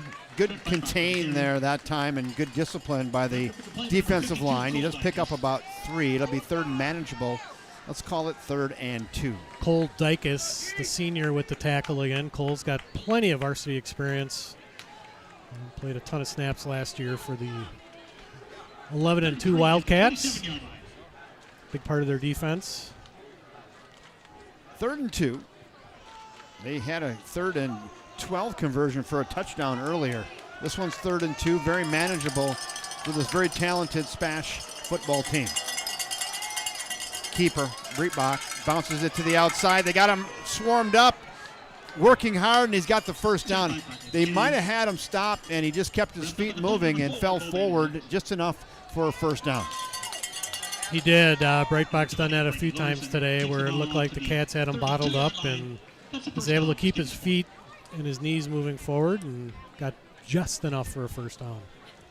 A lot of football instinct and a lot of high football IQ and a lot of want to by the Breitbach kid. Yep, very experienced quarterback. He'll be playing on Saturdays next year somewhere. 1st and 10. Little pitch, ball's on the ground, picked up. Wrapped up with the play by number 4, Bo Benedict. Yeah, Bo Benedict gets credit for the tackle, but that was that play was made by 52 Cole Dykes, who was able to hold containment on the edge and string him out to the inside where the Wildcat defenders were waiting for him. That was Fritz Beversdorf, who that was intended for, and off his fingertips and down to the earth. But hey, still good instinct on his part to pick it up and move forward for a yard. 2nd and 9. Punch one out here, huh? Yeah, Rob was calling for a turnover earlier. This would be a good time for it. Rolling out to his left, throwing across his body, dunks it right in there. What a pass to Fritz Beversdorf off the arm of Trent Breitbach. He was throwing kind of against the grain, and he put that right on him into double coverage. Yeah, that was Jacob Fillett, actually, number 87 with the catch. But, yeah, that's hard to do, Kevin, when you're rolling to your left. As a right-handed quarterback. Throwing back. And he was able to set his feet real quick and put it right on him. Yeah, just a very impressive quarterback. Fresh set of downs. Now the ball's into Wildcat territory on the 43-yard line. 3:25, 3:24 to go till the half. They're just going to hand this off. Beaversdorf cutting back up and gains 4 on the play. 16, Fritz Beaversdorf. Stop the play by number A little extracurriculars there at the end. Extracurricular. Like to see it. Football.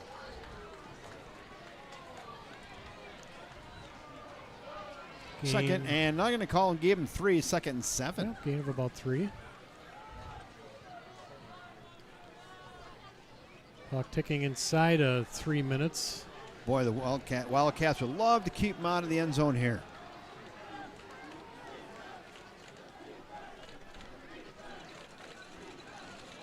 Someone's calling for defense. I think that's the sidelines. 2nd and 7. Back to pass, looking, still looking. Nowhere to go. Now we are going to have a hold. Flag on the play. I think we have a hold in the backfield, Jeff. That's going to bring this one back. Flag in the play. Yep, that takes away about a 12-yard gain by Breitbach, and big penalty that time. Puts the Panthers in a 2nd and long position. Holding moves the ball back to midfield. We'll make it 2nd and 17. Kevin Westhouse, Jeff Johnson, Rod Daring, Evan Peterson bringing you the action tonight. We're glad you're all here. Nice crowd online gathering here in the garage tonight as we hang out together and watch some good high school football. 2nd down and 17. Knows the ball rests on the 50. See if we can knock one free here. Slow down this very prolific Spash team. They're going to pitch it out. It's got a gap. Bounces it to the outside. Great open field tackle, though. That's number 20, Jeff. Brady Larson, the junior, with the tackle. Let's get another look at that right here. Let's take a look at this in the Leach Insurance look back. Watch his tackle here. Watch Larson come from his safety position, and just a textbook tackle right there by the junior. Larson's kind of been waiting his turn to get some playing time at the safety position, and made a very nice play there. That was worth a Leach Insurance look back right there, wasn't it? Nice play. Hey, let's go get one here. Well, again, another big 3rd down situation. The Wildcats can get off the field. Last time they had this situation, they took a timeout, and they're going to do it again. They threw a little crossing route for a touchdown. And they scored. They scored, so. Timeout, River Falls. Oh, River Falls took that timeout there, it looks like. Huh? Okay. 3rd down and a long, we'll call it 13. Now we can go through our sponsors one more time just because we have time here. First National Bank of River Falls, our main sponsor. The Allie Massa mortgage team. See Allie or Vito Massa for all of your mortgage needs. We're glad you're here. Leach Insurance. You've seen a few of those Leach Insurance look backs. Thank you, Steve Leach. And the Garage, Bikes and Brews for the Garage, Gridiron Grinder of the game. And also Sarah Jenkins, the Property Executive Real Estate. We'll play her ad again, maybe at halftime and second half as well. Thank you. Sponsors, appreciate you. A couple of score updates. Hudson leads Wisconsin Rapids by a score of 31-7. Chippewa Falls leads DC Everest by a score of 25-0. Superior is probably not going to be the walkover that they've been in the past. They lead Eau Claire North by a score of 30-7. Wow. And New Richmond all over Eau Claire Memorial, 42-0. All right, here we go. 3rd and 13. Empty backfield for Breitbach. It's flag football. 5 receivers out, and we got a man in motion. Yep. Now it's going to be 3rd and 18, Jeff. That helps. Penalty against Stevens Point. They'll push the ball back 5 more yards. Remains third down. 3rd and 18. That'll make it a little more difficult with 1:07 to go. Yeah. Boy, you need to stop here. If you're a River Falls fan.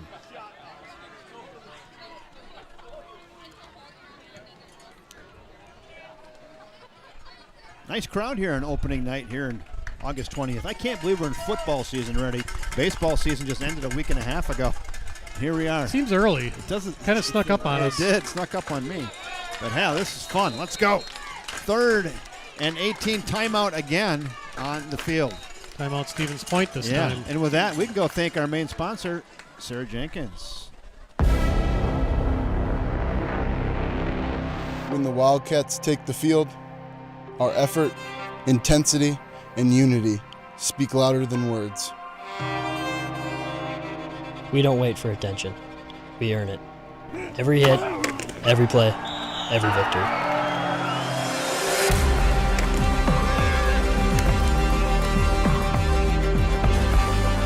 When the game is on the line, we don't stand alone. We stand together. Because here, we before me isn't just a motto. It's how we battle, how we trust, and how we win.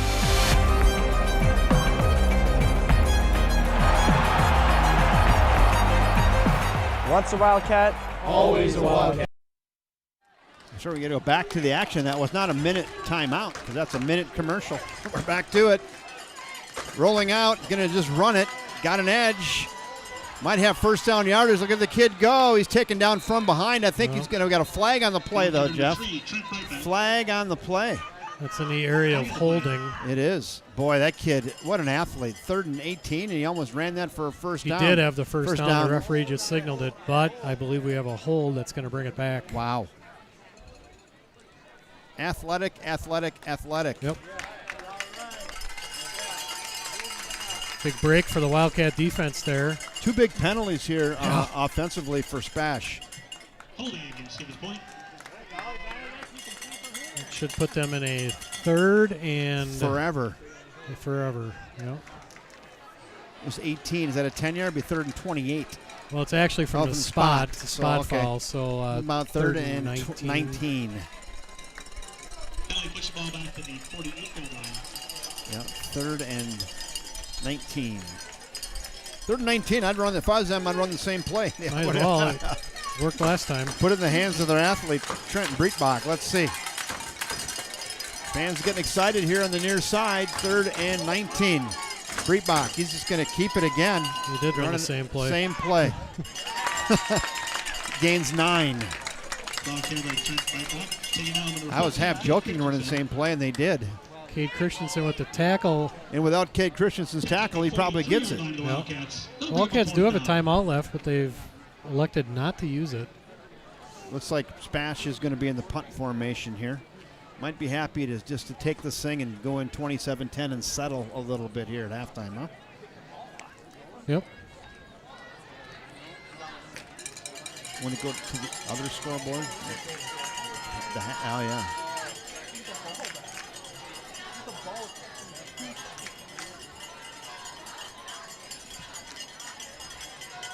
That's Oliver Simmons deep, and Fair catches it on the 15-yard line. Punt.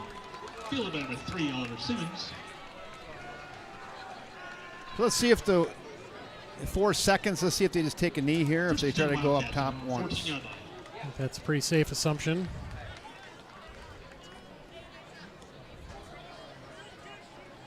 No, we got the kick to start the game, correct? So. Yep, we'll be kicking off to come out in the 3rd quarter.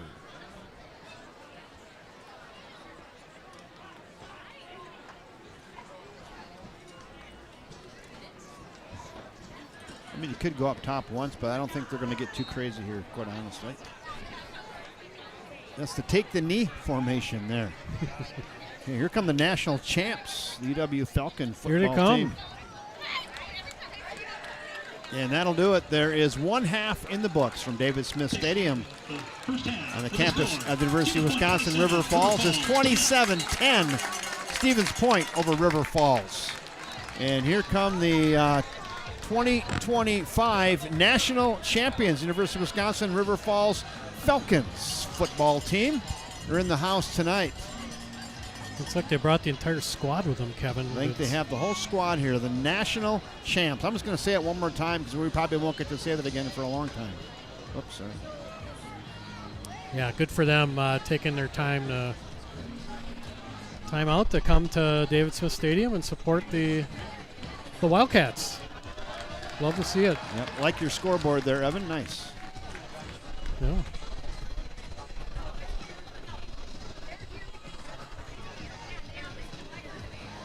Well, big touchdown on the last drive that the Wildcats had the ball. Kind of gets them back in this game a little bit. Only down 17. Looked like it was going to get away from them when they went down 27-3, but Nesbitt with the big strike to Riker O'Keefe on the third and long from their own 8-yard line, and that gets the Wildcats within striking distance, down 27-10. So, Jeff, there's 13 and a half minutes here at halftime. No band tonight. I think maybe... There is no band? I don't see... no band tonight. All so right. Why don't we just take about a 7-8 minute break, Jeff? That works for me. We'll leave the ambient sound on, and you and I will go silent, and we'll come back here, and we'll go over the highlights from the first half, and we'll go watch the full Sarah Jenkins commercial, and we'll be back with you and go over some statistics in about 8 minutes. Sounds good. All right, thanks.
All right. Jeff Johnson finishing up his popcorn and a couple swigs of water, and we'll be good to go here in half number 2. Before we get too far out in front of our skis, let's go back to take a look at a few plays from the first half, Jeff. We're going to see if you remember what these were here. So here's our first one. Okay, this was the Gavin Carafel field kick. goal. Oh, yeah, nice. First points of the season for the Cats. 41-yarder. Got him on the whiteboard for the Garage Gridiron Grinder. That's a nice kick for a high school kid there. Good for about 52, I had that. This was an incomplete pass there. The kid almost made a circus catch, but you can see there, but the great camera work by Rob Dare hit the ground. Yeah, good coverage that time by Oliver Simmons, the senior. Yeah, and there's the tail end of the biggest play of the half for the Wildcats. 92 yards. 92-yard touchdown pass from Nesbitt to O'Keefe. And that put the Cats within striking distance at 27-10. Watch this nice open field tackle here. Yeah, that was Brady Larson, number 20 of the junior safety, with the tackle. Did we get Nick Simpson on that one? Or Alex Simpson, not to be confused with his uncle Nick. Let's see if we had that one as well. That was a sack. I think it was right here. This might be it. Right there. Yep. The sophomore. It's the Simpson kid. It's on the whiteboard. He's on the whiteboard. Nice sack there. There we go. There's our highlights from the first half. Do we have any statistics? I Jeff? do. Let's talk a little bit about that. Again, the score at halftime, Stevens Point 27, River Falls 10. Trent Breitbach, 8 of 10 for 227 yards and 4 touchdowns for the Panthers. He's something. He's an athlete. That's for sure. He's an athlete. There's no doubt about that. For the Wildcats, Colton Nesbitt, I think he had a nice first half of football for his first real varsity experience. 5 of 10, 142 yards, 1 touchdown, 1 interception. The Panthers have done a good job bottling up the Wildcats' running game. Trevor Bartlett, 9 carries for only 18 yards.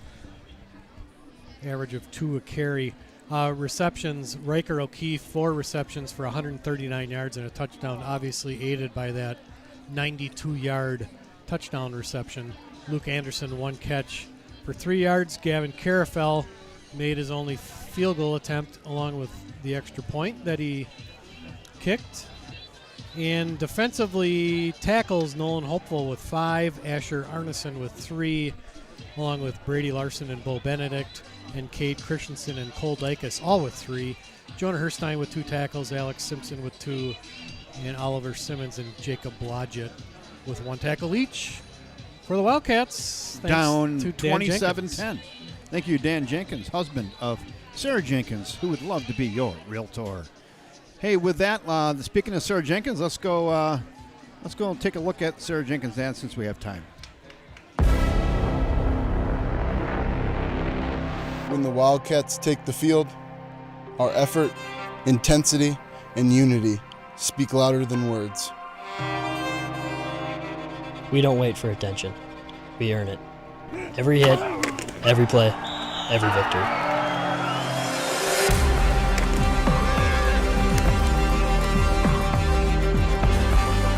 When the game is on the line, we don't stand alone. We stand together. Because here, we before me isn't just a motto. It's how we battle, how we trust, and how we win.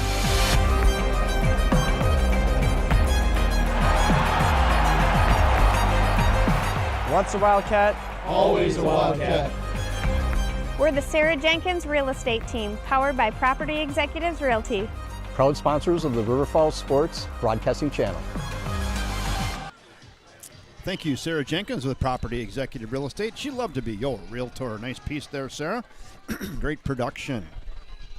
Can I give a little plug for the River Falls High School Athletic Booster Club? Yes, please. Their membership drive starts today, actually. The River Falls High School Athletic Booster Club sponsors all boys and girls Wildcat sports at River Falls High School. If you'd like to support these young student athletes, join the River Falls High School Athletic Booster Club. Check out their website at rfhsboosters.org. Again, rfhsboosters.org to become a member today. The Booster Club has granted over $400,000 in funds to all 22 boys and girls sports at River Falls High School. So please help support these kids and join today. Yeah, if you know some people over there, you should have them work up a graphic we could put up here, maybe with a QR code. Yeah, I might know some people. Yeah, so, yeah. Actually, they're working on that, and talk to some of the Booster Club people today, and we'll have something for next week.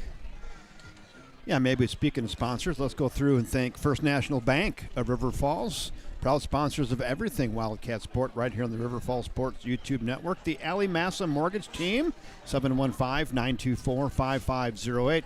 Go visit Ali and Vito Massa. They'll take care of you down there and get you a loan. Leach Insurance for the Leach Insurance. Looks backs. Thank you, Steve Leach. And the Garage Bikes and Brews. Thank you, Matt, down at the Garage Bikes and Brews. We're got a whiteboard starting to develop for our Garage Gridiron Grinder of the game tonight.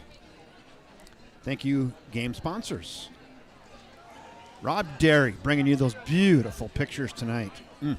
Good stuff, Rob. He's the master. Look at that, the artist. We'll go through some more of that Big Rivers Conference scoreboard. Most of these games are at halftime. Chippewa Falls leads DC Everest 25-8. Wausau West clinging to an 8-7 lead at Menominee. Hudson all over Wisconsin Rapids 38-7. Superior, we've been talking about them a little bit during the first half. I think they're looking to kind of get off the schneid and beat some teams this year. Maybe it's Superior's year. Could be. They are beating Eau Claire North by a score of 36-7. Wow. Tonight. And then New Richmond, the conference prohibitive conference favorite, they lead Eau Claire Memorial 42-0 at halftime. Have a little running clock in New Richmond tonight. Yeah, I think the game will be over quick. I think the Wildcats want to avoid that here tonight. Is it 28 or 34? 35. 35. I think it is 35. Yeah. I think the good news is the Wildcats do not face New Richmond until week 6, I believe. So hopefully they can get their bearings here. Get their sea legs. Yeah. Well, speaking of sea legs, one half in the books is 27-10. The game's definitely not over. You get a stop here, turnover, who knows, right? We'll go from there. Off and running here to start the second half. Gavin Carafell ready to kick off. Do the kicking.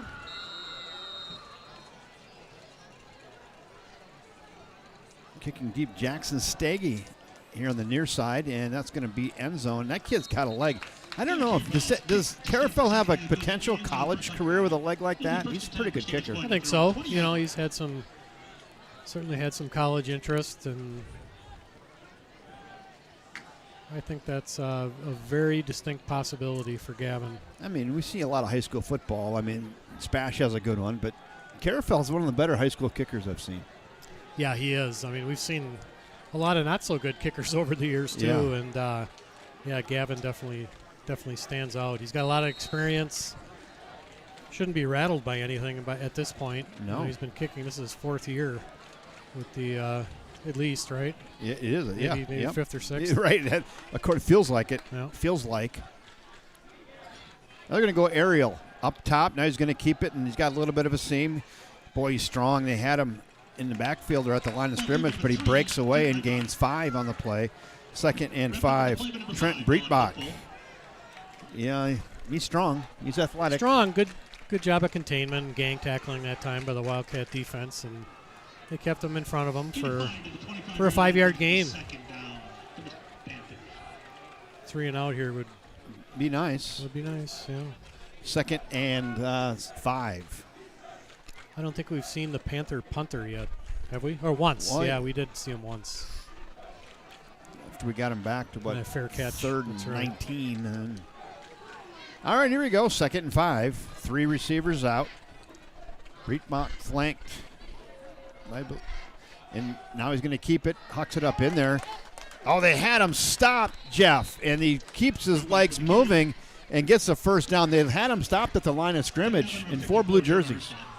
Yeah, the play wasn't a whole lot different than the preceding play, and they did a better job of containment on that play, but he just, like you said, broke a couple tackles and Was able to get across that 30-yard line for the first down. There's a ton of want-to on that kid. Wow. Wildcat bench trying to get into the game here.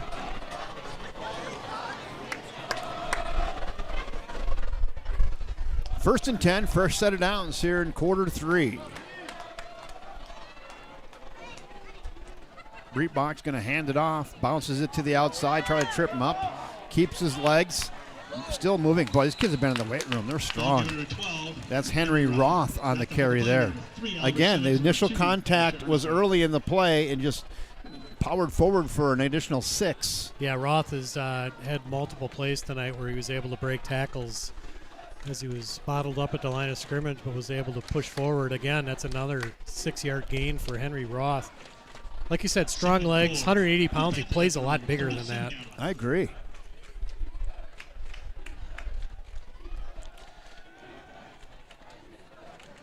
Second and 6, pistol formation. Hand it off to Roth again. To get up on his back and carries a load forward. He's near first down yardage, maybe a yard short. I think it's going to be 3rd and 1, Jeff. Yep, a little bit short. Caden Johnston with the tackle that time for the Wildcats. I think we probably know what's coming here. Another run. I would guess. So we've seen Roth and as well as, who is the other running back? Fritz, Beaversdorf. We got a flag on the play. Both teams pointing at each other. We got a false start that time by the Stevens Point Panthers. Moving back, 3rd and 6 now for Spash. So, yeah, it's been Beaversdorf and Roth in the backfield. 5 yards to the 35-yard line, 3rd down.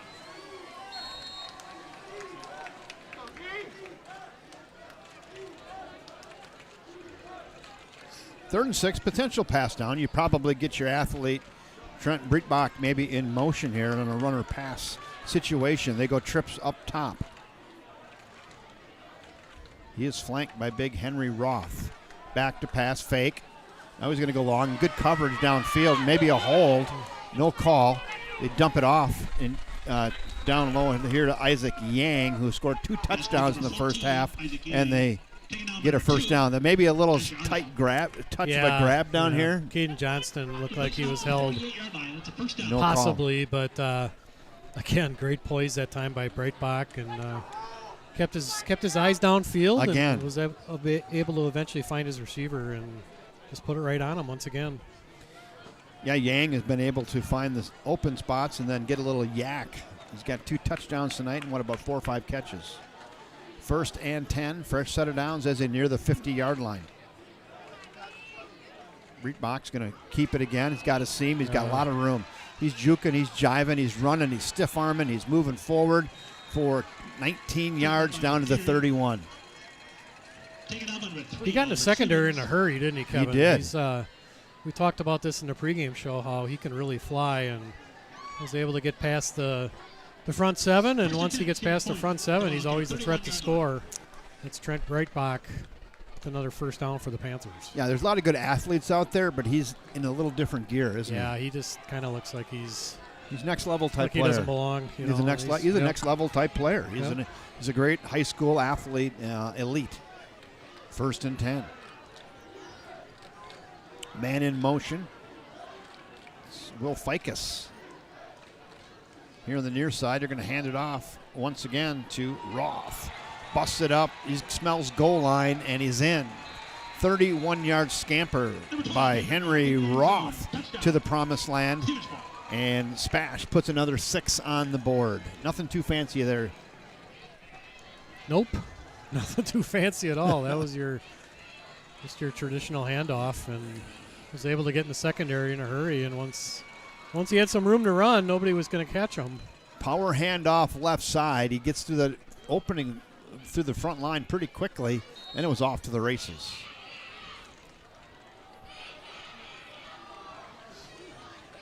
Four-and-a-half-minute drive that time for the Panthers. Lead will be back up to 24. It's good. 24-point lead with 7:38 to go here in quarter 3. It's the Stevens Point Panthers 34, the River Falls Wildcats 10. Did take some time off the clock. Yeah, 4.5 minutes. Converted a few third downs that time and made some big plays. All the big plays were on the ground that possession. Well, in our pregame, Jeff, we talked about a couple of the returners for Spash, and they have not disappointed. No, their returners are all at the skill positions, obviously, the quarterback, and they bring back some, Henry Roth at running back, and their offensive line has kind of dominated the game, too. They've given Breitbach plenty of time to throw the football. And when he hasn't thrown it, it has been like the parting of the Red Seas. Right. He's found seams. Yeah, they got some big kids on their front offensive line, their front five, and so back deep on the far side is Oliver Simmons, and here on the near side, I believe, is Charlie Burke. No, I think that might be Blodgett. Oh, Blodgett. Yep. Okay, thank you. And it goes to the far side over there to Simmons. Oliver had a nice return last time. Trying to get upfield and gets it out near the 20, down maybe to the 19-yard line. Not a terrible return by Oliver. Yeah, almost got to the 20. Again, the Panthers have been dominating the field position game tonight. Wildcats have been forced to convert a lot of long drives. This one is no exception. They'll start at their own 20. First and 10 for the Wildcats at the 20-yard line. Nesbitt back in at quarterback. Trevor Bartlett at running back. 4 receivers for River Falls. Handed off to the road grader, Trevor Bartlett, who moves forward, falls forward for a yard. It'll be 2nd down and 9. Ball carrier 32, Trevor Bartlett. Yeah, both lines for the Panthers, both on offense and defense, have really kind of dominated the line of scrimmage. They got some big kids, obviously some strong kids that have done a lot of work in the weight room, and Trevor Bartlett's had a real hard time getting going tonight. It's time to try a quarterback draw that nowhere to go. Did not fool Spash. That's going to lose a couple yards. It's going to be 3rd and 11. Yeah, you got the big, 6'6", 210-pound quarterback. You think, let's get this guy the ball, maybe let him push a few people around, but that defensive line caved right in on that. Yeah, they were in the backfield as soon as he decided to run with it, and he just had nowhere to go. 3rd and 11. Tough position to be in. Back to pass. Looking. They're going to go for the home run ball again if he's there. Got it. That was intended for Charlie Burke. Just a little long. Pretty decent coverage there by Trent Chardonnay for Spash. Punt time for River Falls. Yeah, right idea. Looking for Burke, the speedster on the outside, and just overthrew him a little bit. Those two are going to score some points this year. I think so. Yeah, Burke has been kind of working through a little bit of a hamstring injury, and it's going to take him a little time to get to full speed. Wildcats are forced to punt again. Looks pretty quick to me, Jeff. Yeah.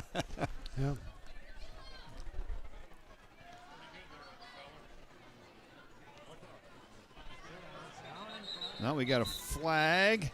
False start, River Falls. That'll push him back 5 yards. So Gavin Carefeld does it all. He does all the kicking duties, including the punting.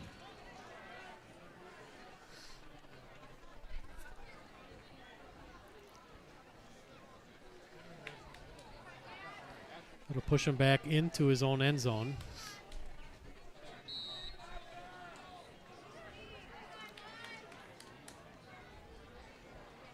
One man deep for Spash, standing on the 50. High snap. Kick is away. It's a good, high, spiraling, wobbly kick now. Fielded back on the 45, and great defense and good coverage there by Oliver Simmons. Oliver Simmons and Nolan Hopeful with the tackle there. Yeah, that's one of the more impressive plays of the evening for the Wildcats there. Just great coverage. Good punt. Really good punt under some duress that time, and can't ask for much better now. No, great job by Oliver Simmons getting down the field, shedding some blocks, and getting a wrap-up tackle for a little bit of a loss there. Not bad punting from your own goal line and getting it out over the 50 in high school football. That's a nice job there. No, we'll take it.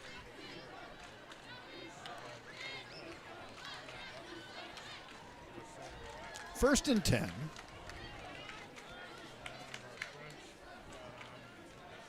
For Spash. Fake jet sweep, keeper. Seen this play today. Yeah. Breaking tackles again is Breitbach. Boy, again, they're laying hands on him early and just able to use his strength and get away. He's had a lot of 5 and 6 yard runs, it seems like, on first down, and it really puts the Panthers into a nice second down position. It's been like that all evening. Opens the playbook, doesn't it? Yep, it certainly does. Keeps your defense on roller skates. Second down and 3. Spash comes to the line. 5:42, 5:41 to go here in quarter 3. Reebok back to pass, so wide receiver screen, far side. Thought it hit the ground. I thought so Referee too. said no. Yeah, they're saying up here hit the ground too. They said it didn't on the field. That's completed to Isaac Yang. It was low. Yeah. Shoe top high. Well, the referee was standing Right there. So. He's closer than we were. You folks at home probably saw it best of anybody because Rob had that. Fresh set of downs, first and 10.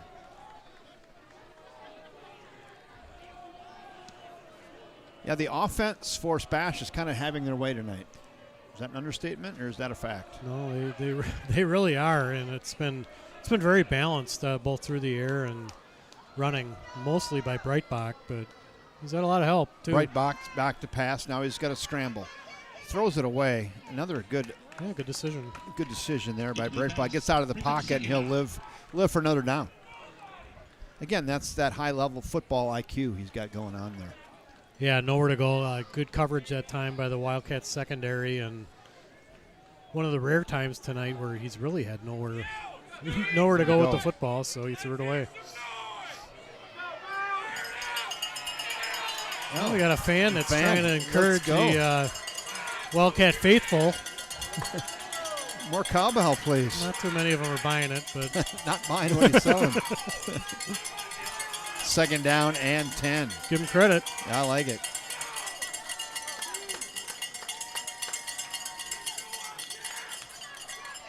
Hand it off this time to Fritz Beaversdorf. And Beaverdorf is tripped up near the line of scrimmage. I think it's going to be 3rd and 10. Yeah, a couple solid plays that time by the Wildcat defense. That time Nolan Hopeful was in on the tackle, along with Jacob Blodgett.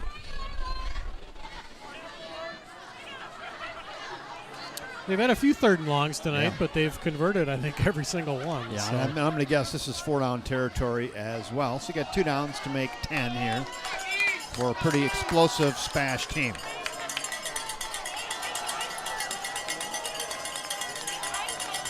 Breitbach rolling out to his right. He's in big trouble. He is sacked. 2 on that. That is Caden Johnston and the Simpson kid. Let's take a look at this here, Jeff. Legion Insurance look back right here.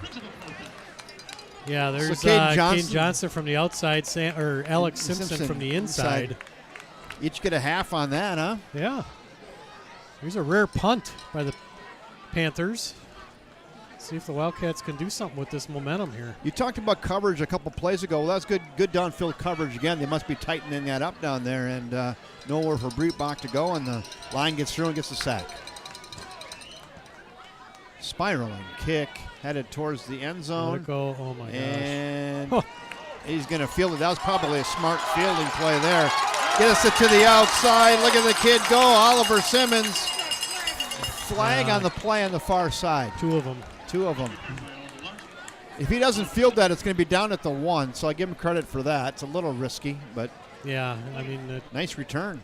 Yeah, it'll save him about 15 yards. 20 yards, yeah. It's coming back. It's too bad. Second time tonight, Oliver Simmons had a nice return, then it's come back for a penalty. Yeah, you couldn't have had a better punt right there. It just bounced at the 1 yard line and went straight up in the air.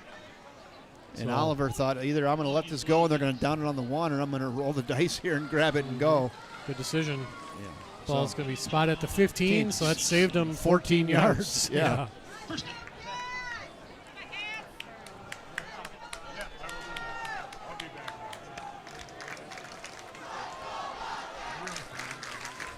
Hey, fans come to life a little bit here on the near side. Colton Nesbitt is going to a little end around play there. I didn't see who got that. That was Charlie Burke. Charlie Burke again. Just a good old-fashioned end around there. And then gains, we'll call it 3. It'll be 2nd and 7. Nesbitt going to hand it off. Bartlett shoulders down, but not enough for the 1, 2, 3, 4, 5, 6 white shirts pursuing on that play. Yeah, Bartlett's really had nowhere to go tonight, all evening. Just a sea of spash. Just can't get going. 3rd and long. Again. 3rd and 7. It's been a theme, hasn't it? It kind of has. 3 receivers up top. Bartlett flanking Nesbitt. Nesbitt back to pass. Tipped at the line, get on ball, and incomplete. Yeah, ball tipped at the line and incomplete, and it's punt time for River Falls. Yeah, nearing the end of the third quarter, the Wildcat offense has not been able to get going at all here in the second half. No.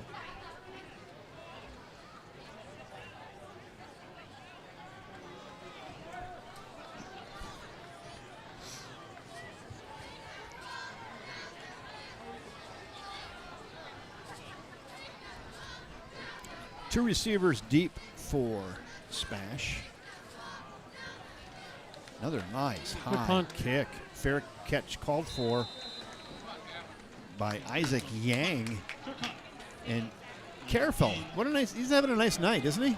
Yeah, that was another second consecutive really solid punt out of his deep in his own territory. That time he didn't have as much pressure, but a lot of distance on that, at least 40 plus, right? He's on my whiteboard. I mean, he's kicked a 41-yard field goal. He's kicked several kickoffs out through the end zone. He's had a couple nice 45, 50-yard punts. Nice night for a kicker. Yep. I don't know if you want your kicker to be the best player on your team. That might be probably not in a loss. No, not in a loss, no. 1st and 10. Hand it off. Oh, what a play. That's Nolan Hopeful wrapping up, driving down to planet Earth. What a tackle by Nolan Hopeful, and we have an injury on the play. Wow. Yeah, he's here. It is. That's a replay of Hopeful here. He's on my whiteboard too. That's wow.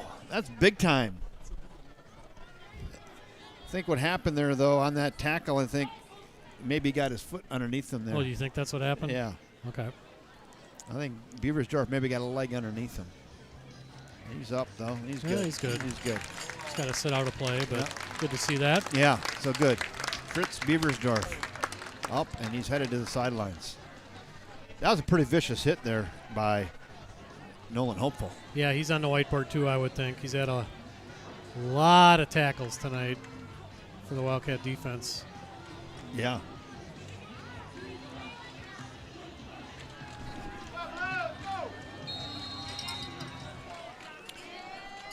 Second and 13 after the loss of 3 on the play after the nice tackle by Nolan Hopeful.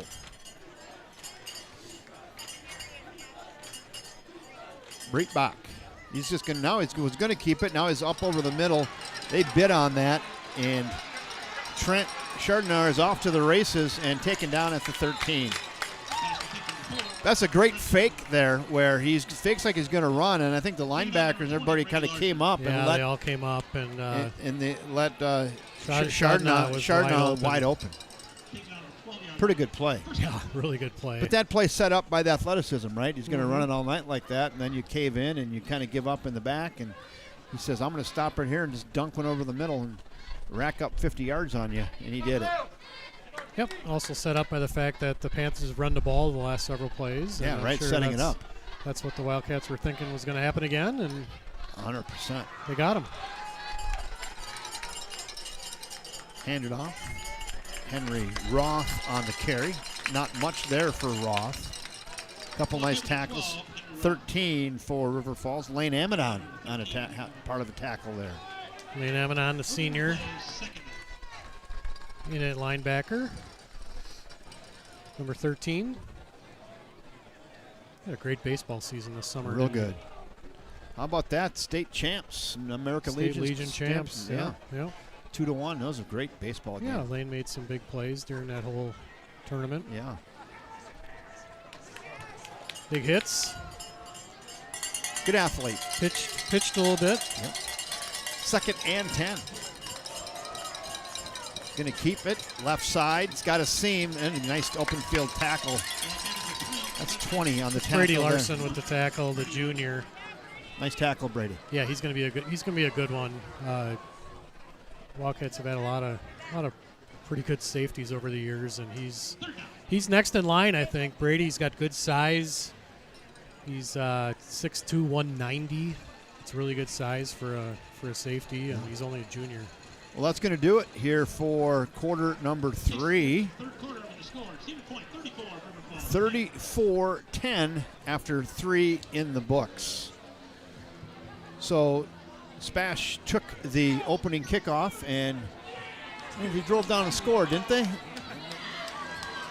trying to remember back. I think they did. Yeah. So you have some statistics, Jeff? I do. Go ahead. Colton Nesbitt, not a lot of yardage in the third quarter here. Nesbitt 5 of 12 for 142 yards, 1 touchdown, 1 interception. Bartlett, we talked about, he's having a hard time getting going. Yeah. And that's due to that Panther defense. 11 carries, 19 yards. Receiving, O'Keefe, 4 receptions, 139 yards and a touchdown. Long at 92. That was that big 92-yard hookup from Nesbitt to O'Keefe. Other than that, defense, Nolan Hopeful. He's had 8 tackles tonight. Brady Larson with 5 for the Wildcats. Asher Arneson and Jonah Herstein with 4 each. Unofficially, Gavin Carafel, 4 punts for 141 yards, average of 35.3. Mm-hmm. And again, he's made that 1 field goal and 1 extra point. Real quickly, let's check Breitbach. 11 of 14 for 301 yards and 4 touchdowns. Oh, he's back to pass again, scrambling, looking. And we got a flag on the play. He's headed towards the promised land, but there's a flag. I think they're going to have a hold in the backfield. Yep, I think you're right.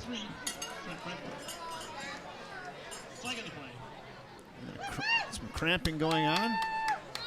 Yeah, we're at the time of the game where Nolan Hopeful, he's a little cramped up. Fourth quarter August games warm are usually cramp fests, and I think we're going to see that here.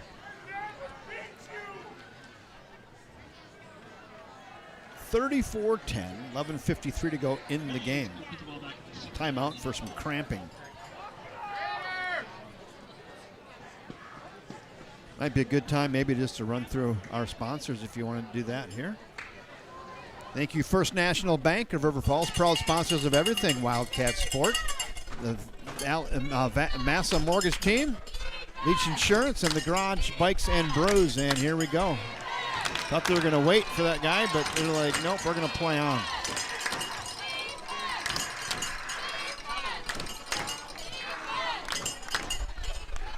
Get him the IV. 3rd and 13.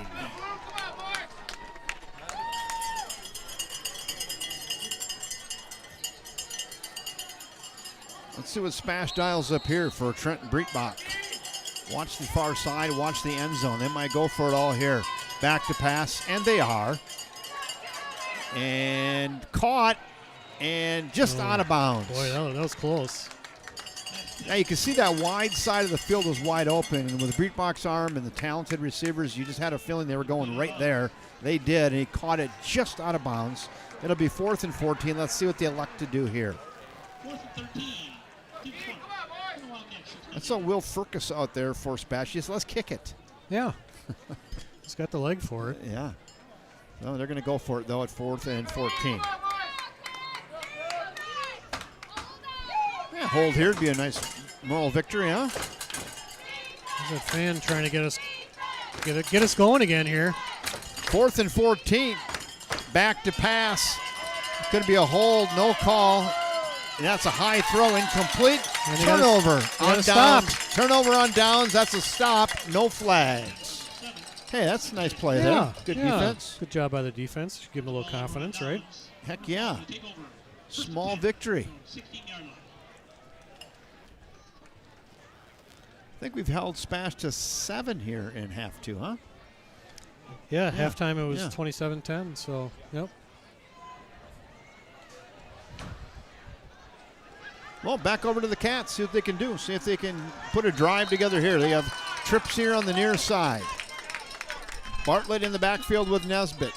Nesbitt back to pass. No, and it's a new quarterback. No, it's Nesbitt. It's going Nesbitt. for the home run ball. Got a man, one-on-one. And that's going to be interference all day long. If they don't interfere with Riker O'Keefe there, he's going to make that catch. Nice pass by Nezzy. Big Nezzy. Yeah, he just kind of threw it up in the general direction of O'Keefe, and Panther corner just dragged him down. It's a 15-yard penalty in high school, so. I like Riker O'Keefe and Charlie Burke one-on-one. I like our chances with that matchup there. Both those guys very good athletes, very fast, great hands. Yeah, if they can give the quarterback some time, they can certainly stretch the field. Agreed. 15-yard penalty. Not a spot foul in high school football here in Scotty. Same formation this time, Jeff. Nesbitt back to pass again. Stop route. Nice play, nice pass, nice catch to Riker O'Keefe. That gains 11 or 12. Move the chains. A lot of goodness right there. You know, he set up in the pocket, kept his feet underneath him, stepped into that ball and threw a strike right on the one. Yeah, and to me, the most goodness on that play was the Wildcat offensive line. They gave him all day to throw the football. Now we'll hand it off to Trevor Bartlett, who hucks it up in there for about 6. One of Trevor's biggest runs of the day, a 6-yard run. Got past that front three of the Spash defense. 2nd and a short 4. Now we're back to pass again, going for the home run ball. One-on-one, got a man open, just overthrew a wide open Riker O'Keefe here on the near side, just a little tall. He'll dial that in. Yeah, I was just going to say that. I think he'll dial that in as the season goes on. He's had about, I think that might be his 3rd overthrow if I can remember right, but he's got an arm on him. Arm strength looks fine. Yep. Arm strength is not an issue here.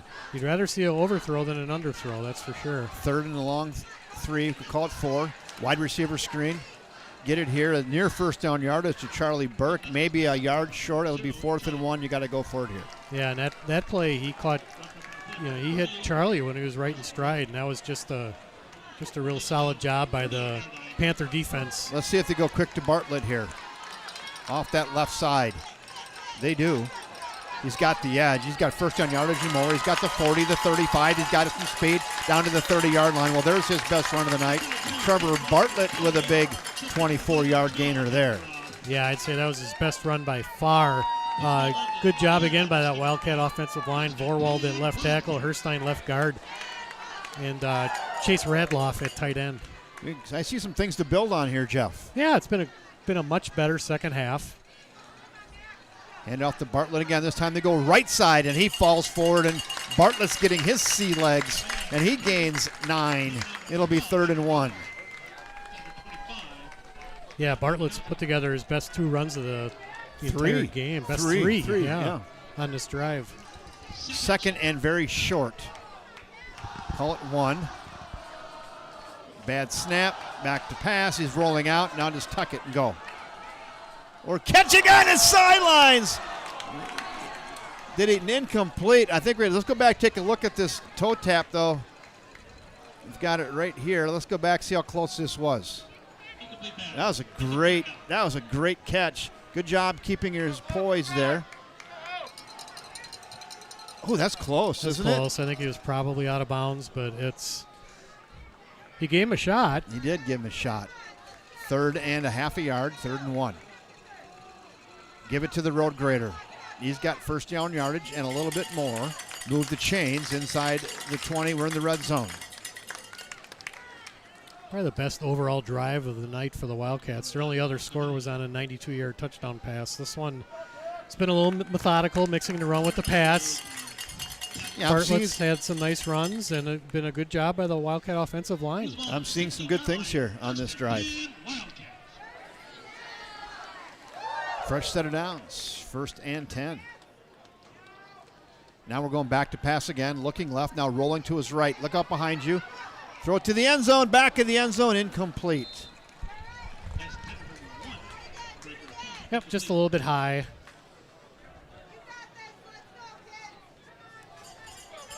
There's one there. Maybe he could have tucked it and ran it for a few, but yeah, he could have. I don't know if he could have got the first down. Maybe stayed with the program there. 2nd and 10. Love to get in the end zone here. Back to pass. Now we got a keeper. Nowhere to go though. Just wrapped up, and that's going to lose yardage. Colton Nesbitt. That had no chance from the get-go, did it? No, it looked like almost like Point knew what was coming that time, and by the time he decided to tuck and run, there were about 2 or 3 defenders right in his grill. Loss of a couple. 3rd and 12 for River Falls in the red zone. I'm assuming 4-down territory. I think that's a safe assumption. Nesbitt, he's back to pass. Swing pass, far side. Got some room. The road getter, get in the end zone! Touchdown!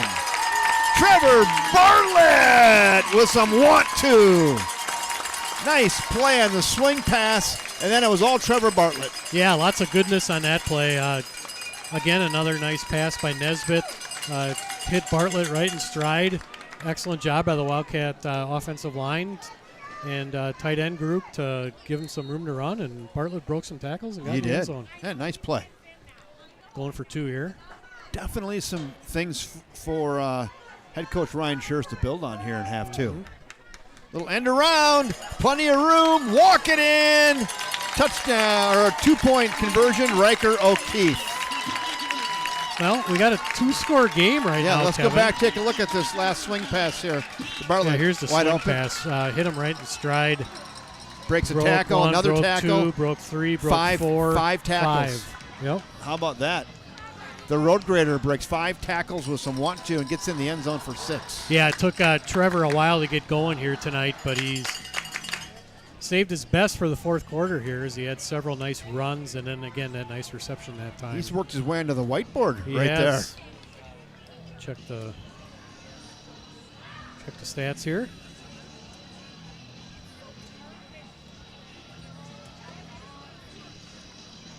Bartlett is up to 15 carries for 57 yards. With a tutter.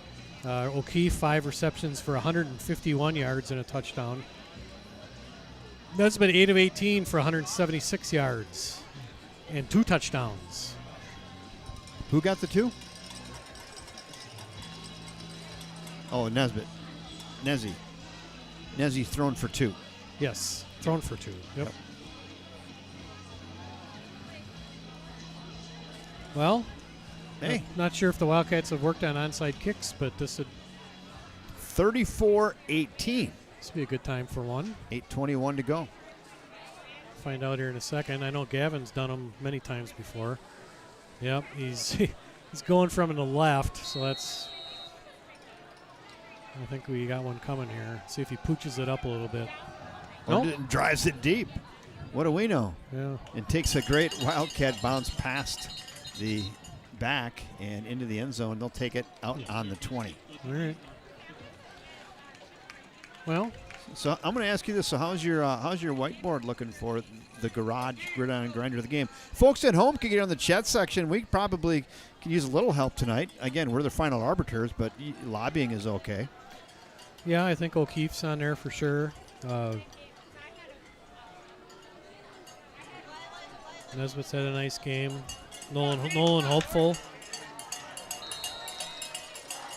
Carafel. You know, we've got we got some choices. That's 4 right there at least. Yeah, we get some people. Let us know. Let us know what you're thinking. We may or may not listen. We may or may not. We're the final arbiters. We have the headsets. That play goes for a loss of 1. And I'm just going to, give this Wildcat team some credit for coming to play here in half two. Yeah, they didn't give up. They were down at, again, like we talked at halftime, 27-10, and they've outscored the Panthers 8-7. I think that's in Bo Benedict down Ooh. for River Falls. Hopefully that's nothing. That's a cramp. That's good to see. Oh, yeah, he's cramping. Oh, yeah, I see the leg up in the air there. I was looking at Mom and Dad. They didn't really look too concerned down there. So didn't flinch. No. Not two for flinching on that. No. Nobody likes to see their kid going down, but you can see there now it's just a stretching cramp situation on a hot night. No, Mom and Lori are continuing their conversation down there, so I don't think it's anything serious. Speaking of, we do have the weather. So let's see how warm is it? There it is, right there. Raymer Field. Not a lot of precipitation so far tonight. 0 inches. We're at 0 inches. Yesterday they were saying hail, tornadoes, wind. Yeah, feels like it's a little cooler, maybe a degree. Feels like 73. Yeah. 9-mile-an-hour wind, south-southwest. Hence the cramping. Yeah, gusts up to 19. And that's your weather report. Yeah, there it is. Sponsored by we don't have a sponsor for River that Falls yet. Municipal Utilities, right? Yes. Yeah. Yeah, the meter's running tonight here with these lights on. Yep. Hey, Jeff, River Falls Municipal Electric Utility loves to sponsor night games here at David Smith Stadium. You know why? Why is that, Kevin? Because you can't play football in the dark. River Falls Municipal Electric Utility since 1900. We made it to the fourth quarter, and we haven't busted out the commercial either. No. We'll have to save that maybe for next week. That's about, 4 or 5 years old? That it is. Wipes in the pipes? Yeah, I still get requests for that. Yeah, I know you do. It's important. Yep. Toilet paper only, please. Second down and 11.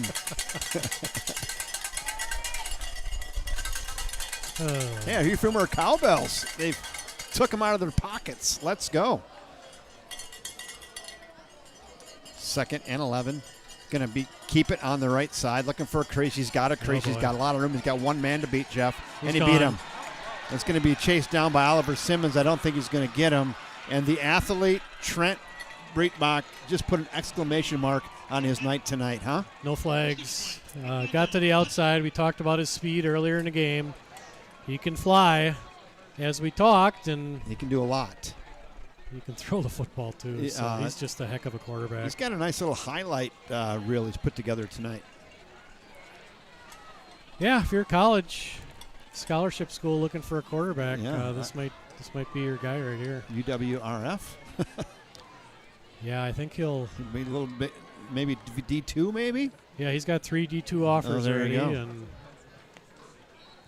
I see why. Yeah. Athletic.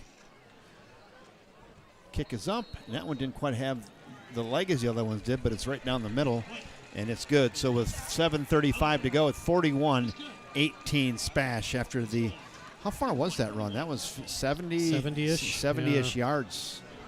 Got to the outside. He had one man to beat him, and then it was a foot race. Oliver Simmons couldn't run him down. And Oliver's fast. Yeah. So, I mean, that just shows you how fast Breitbach is. Yeah. You know, after running the ball a lot tonight and obviously throwing it a lot too, he's got plenty of stamina for a run like that midway through the fourth quarter. He has no cramping issues, did he? Nope. Looks like Bo Benedict's fine. It's good to see.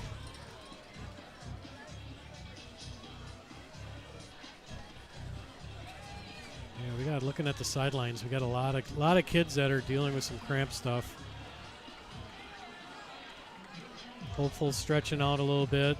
Caden Johnston stretching out. Benedict was. It's that time of the game.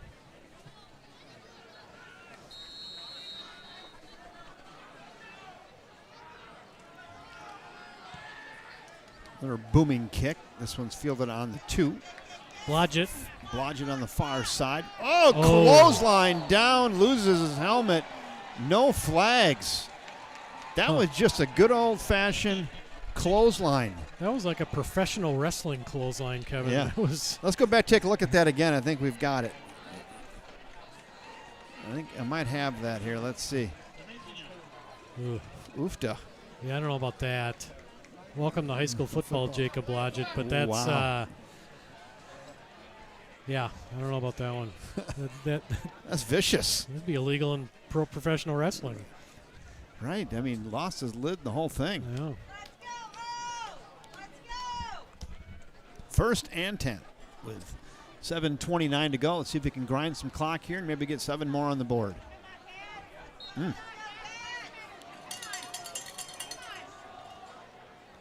going to run it, keep it on the ground. The road grader has kind of come to life here in half two. Is it maybe when you want to credit the offensive line, Jeff? Maybe they're blowing a few more holes here in half two. Actually, that was Halmaniak. Oh, Halmaniak in the game snuck in on us. Sorry about that. First carry of the game. Wow. Well, there you go. Max Halmaniak snuck in on us and gained 8.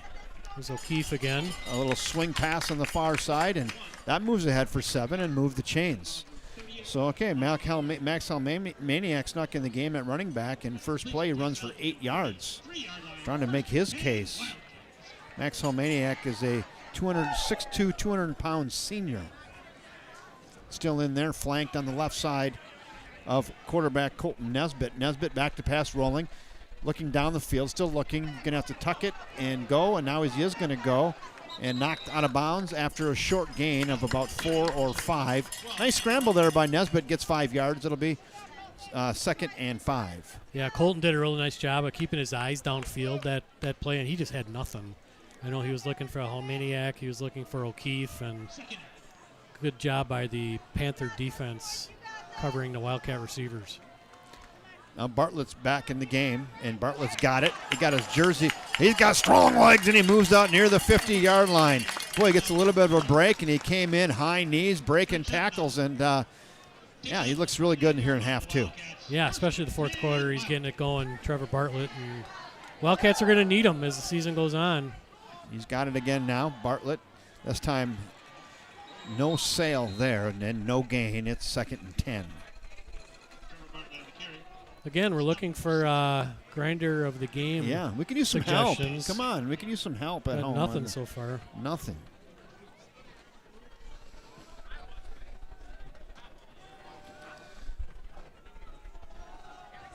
Second and 10.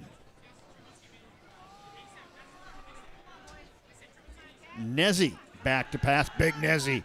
Across the middle. That's just too high. I think his takeaway from tonight's game is my arm is fine. I threw a couple high, though. Maybe dial it in. Max Halmaniak back in the game. Bartlett out. Yeah, and I think he'll get there. Yeah, he'll get there. He's got a strong arm, and I think every game that he plays, the game will slow down just a little bit more for him, which will really help with some of these overthrows. That one intended for Chase Radloff. 6'6" tight end. 3rd and 10. Going for it all. Got a man wide open. Going dropped. That was 6. Riker O'Keefe right in his hands. Let's go back, take a look at this, Jeff. Yeah, that was a great play fake that time. He was going to walk in. Pump fake, I should say. And, yeah, that was a touchdown. He was going to walk in. Yep. Charlie Burke had the defensive back shielded, and that was 6, but not to be. Thank you, Leach Insurance, for the Leach Insurance look back.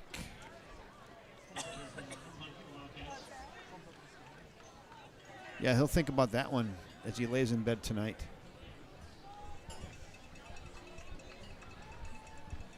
The only good news spot was there. It wasn't for the game winner, Jeff. Yeah. There's a half. Then you wouldn't cup half full comment right there. Yeah. Yep.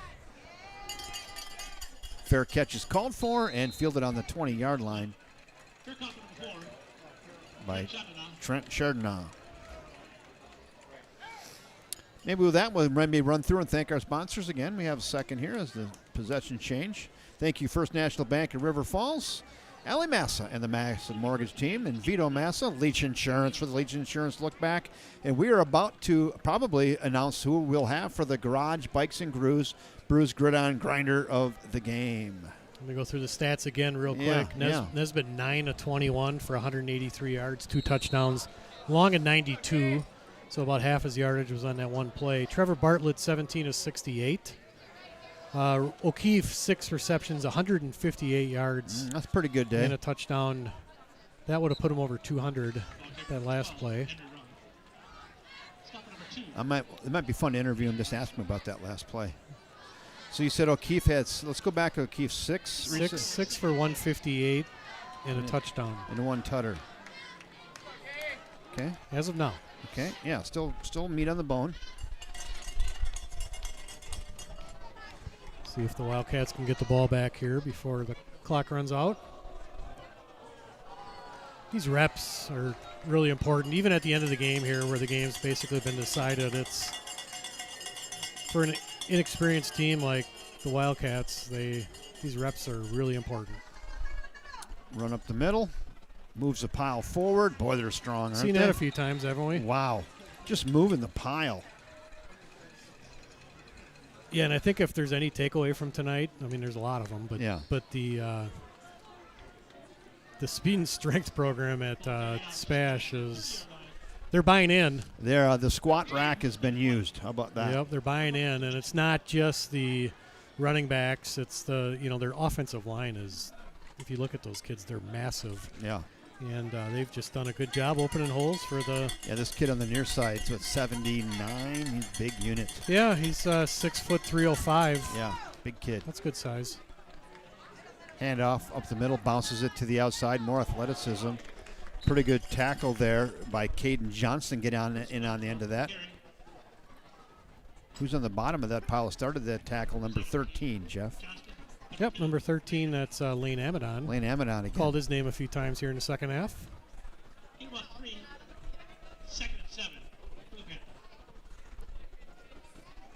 Yeah, they just got some big kids in their offensive line. Number 77, Connor Jandrain, he's 6'1", 245. Just a lot of good size kids. Jonah Herstein on defense again.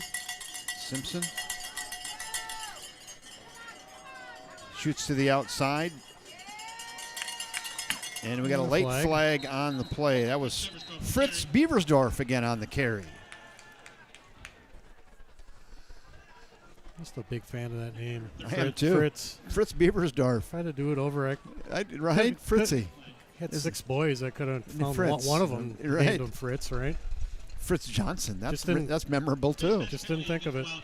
Must have been a face mask or something there. Personal foul. That was on River Falls. Puts the ball at midfield. Fresh set of downs. Nose the ball right on the 50. Thanks for hanging in there with us. We still got a pretty good audience here watching. Yeah. Kevin Westhouse, Jeff Johnson, the artist Rob Derry, and Evan Peterson bringing you the action tonight. Thanks for being here. Yeah, Evan doing a great job. He's doing a great job. Seasoned pro over there on the production. UWRF student who'll be graduating this spring. Why do you want to graduate, Evan? Stay in school as long as you can. Are you graduating this semester or next semester? In December. Yeah. Boy. Then you got 40 years of your life to work. Yeah. Well, he's developing a good resume. His kid's a hard worker and attention to detail. So. Yep, absolutely. Second down and 4.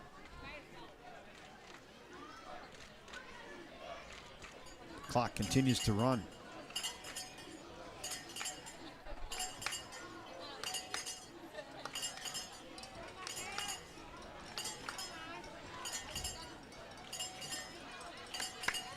Handoff. Oh, give it to the big unit. Number 44, Logan Suzowski, still going. Rumbling, stumbling down to the 10.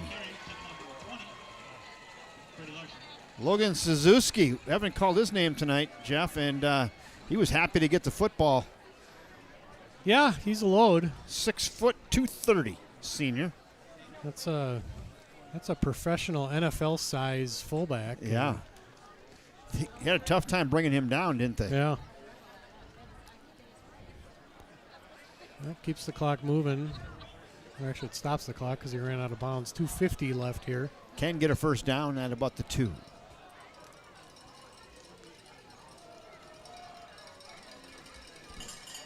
Oh, ball gets away, but fortuitous bounce and takes a knee. Smart play. Again, that's just great athleticism by Breitbach. No panic at all on that. No. I think by now he's seen everything. He's been quarterback the last couple of years here, and you can tell he's at that level where everything just slows down for him too, right? Yep. I mean, it's a good feeling as an athlete when you get into that level. Not a lot of kids get to it. No. It's just really hard to do. And well, Jeff, I think I need to start working my way down to the field. But are we thinking right here? Sure. Yep, that works. Oh, upended. Nice tackle. So tonight's Garage Bikes and Brews Gridiron Grinder of the game will be Riker O'Keefe, the senior. 6 receptions, 158 yards, and a touchdown. I think you might have to take the stairs, though. I'll have to take the stairs, so I should probably get moving down there. Elevator's out of order. What's the deal with that, Evan? You're not in the elevator department? No? Okay. Should I ask him about the drop? I think I will. That's up to you. I'm going to ask him if he wants to talk about that. All right, I'm going to head down there with my phone and camera, and don't forget the microphone. I'll take the microphone. And Evan, if you'd remember to put up the graphic for the Garage Bikes and Brews, this one's in the corner. Yeah, so. The garage one. Yep, that one. I've got 2 of them, so one is just in the corner. We're down to a minute 15 already. All right, I'm going to go down there. All right. We'll see you at field side. Safe travels, Kevin. Right. Minute 15 left here in the fourth quarter. Panthers lead it 41-18. Rob Derry and I will take you the rest of the way here. Timeout called by Here I am. the Panthers. There he is. Back's a little tight tonight. I'll get in game shape, though. Don't worry. Yeah, it's early. Yeah. It's non-conference season, Rob, so Yeah, I got time. plenty of time for that. Wildcats travel to Marshfield next Friday night. We have a Friday game next week, so 7 p.m. from Tiger Stadium in Marshfield. They got a beautiful facility over there. You're headed up there for the freshman game. We are. We're going to do the freshman game, which I believe is it's either at 3 or 4 o'clock. I don't know. We'll figure that out. Kevin will get the game scheduled at some point here in the next few days. So we'll be bringing you a doubleheader next Friday. Love it.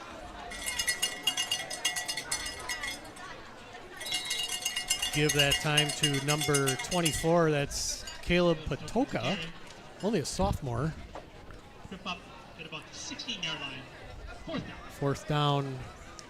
Minute left. Coach Schurz is fine just letting the clock run out here. Yeah.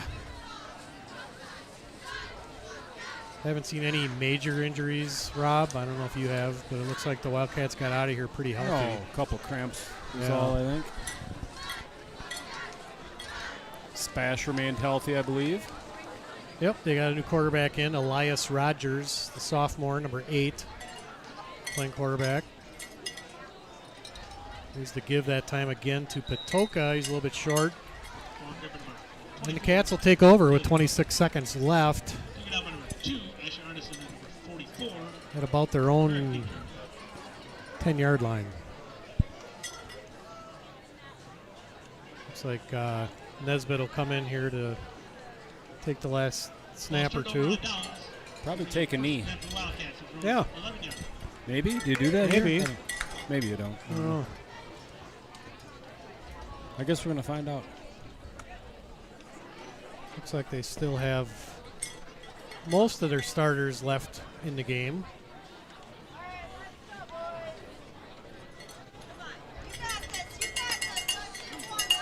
Fans are still hoping for another big play here by the Cats. 26 seconds left, trailing by 23 points.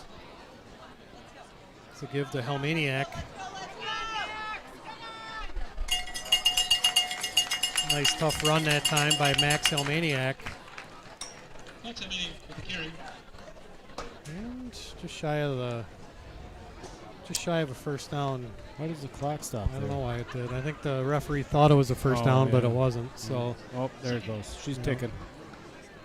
I think that's going to be it. Well, Hey, Jeff, can we just test this down here? You're good. All right. gonna have to go back and look at the tape, Jeff. Yeah, where is he? Oh, there he is. Okay. Oh yeah, there he is. Final score here from David Smith Stadium. River Falls falls to Stevens Point by a score of 41-18 in the season opener for both teams. Plenty to clean up. I think like we said earlier, Rob, Point's going to win they're going to win a few football games. Yeah, they look year. good. That quarterback is he's a stud. He's the real deal, and they got some big kids on their offensive line. They got some tough running backs. Played sound defense. Yeah, just an all-around pretty solid football team, it appears to me. About the only bad thing, they had a couple penalties here and there, but other than that, they played pretty well. Yeah, very impressive. They head next week back to Stevens Point, where they will host Rice Lake on Friday night. Oh, that'll be interesting. a test. Yep. Two pretty good football teams, I imagine, will be squaring off in Stevens Point. Then we'll know what it's all about. It's kind of hard to tell early in the year, right? You don't know who's who and what's what, really, yet. Yeah, you really don't. Marshfield, who the Wildcats will play next Friday night, they have not played yet. They play Rice Lake tomorrow night at Rice Lake, so Wildcats will be able to get a good scout in on Tigers watching that game tomorrow night, and then see what they can get cleaned up over the next 8 days. Let's get in there tight on Westy. Who's he chatting with? Oh. Tall drink of water, whoever it is. Oh, it's Jay Will. Here's the deal. Oh, that's no good. You gotta get closer. Scratchy.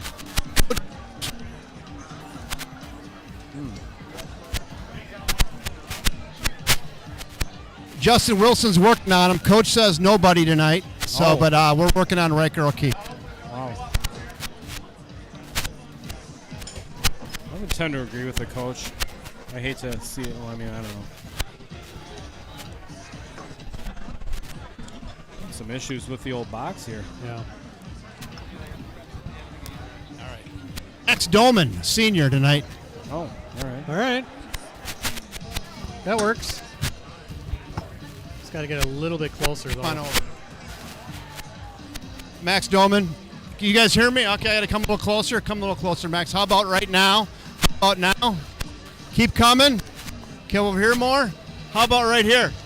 All right, we got it. So I'm with Max Dolman right now, Max senior.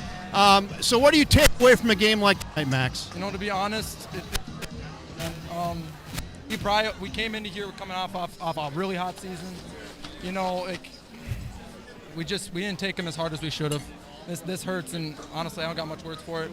Next week against Marshfield, we cannot take them lightly. We have to take practice as hard as we can.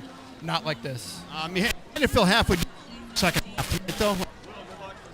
Yeah, I mean, like, you face adversity. We could have put our heads down. We still had people in there screaming, cheering. You know, it's just, it feels good. It feels good to have guys, like, backing each other up. In the end of the day, you just got to be a good teammate, and that's what we were today. Max Dolman, tonight's Garage Gridiron Grinder, is senior. You put in a lot of work, son. You know, next time we'll get him next week against Marshfield. How about that? Yes, sir. All right, thanks for taking the time tonight. I'm going to snap your picture and keep grinding, okay, son? Thank you so much, yeah. All right, Max Dolman, we'll take it right back upstairs. Yeah, good call there. Max Dolman, number 45, the senior linebacker. Yeah, had a nice game. And I think I really liked his response to Kevin's questions. He basically, to summarize that, he doesn't like this feeling. No. He kind of insinuated that the Wildcats got to get back to work and practice a little bit harder. At least that's what I took out of it. And he doesn't want to go through a game like this again. So I think he's saying all the right things. I think they call that having a bad taste in your mouth. Yep, for sure. And he said, we're not going to take Marshfield lightly. So that's a good answer. Kind of says it all right there. Again, Max Dolman, the Garage Gridiron Grinder of the game tonight. Your final score here again from David Smith Stadium. Stevens Point 41, River Falls 18. Our next broadcast will be Friday night, a week from tomorrow night, where we will be broadcasting live from Marshfield High School when the Wildcats take on the Marshfield Tigers. We'll be doing a doubleheader. Freshman game in the afternoon and the varsity game at 7 p.m. from Tiger Stadium. So until then, for Kevin Westhouse, Evan Peterson on the production. Great job, Evan. Outstanding. Rob Derry on the camera. Dan Jenkins on statistics. I'm Jeff Johnson, and we'll see you next week from Marshfield. Good night, everybody.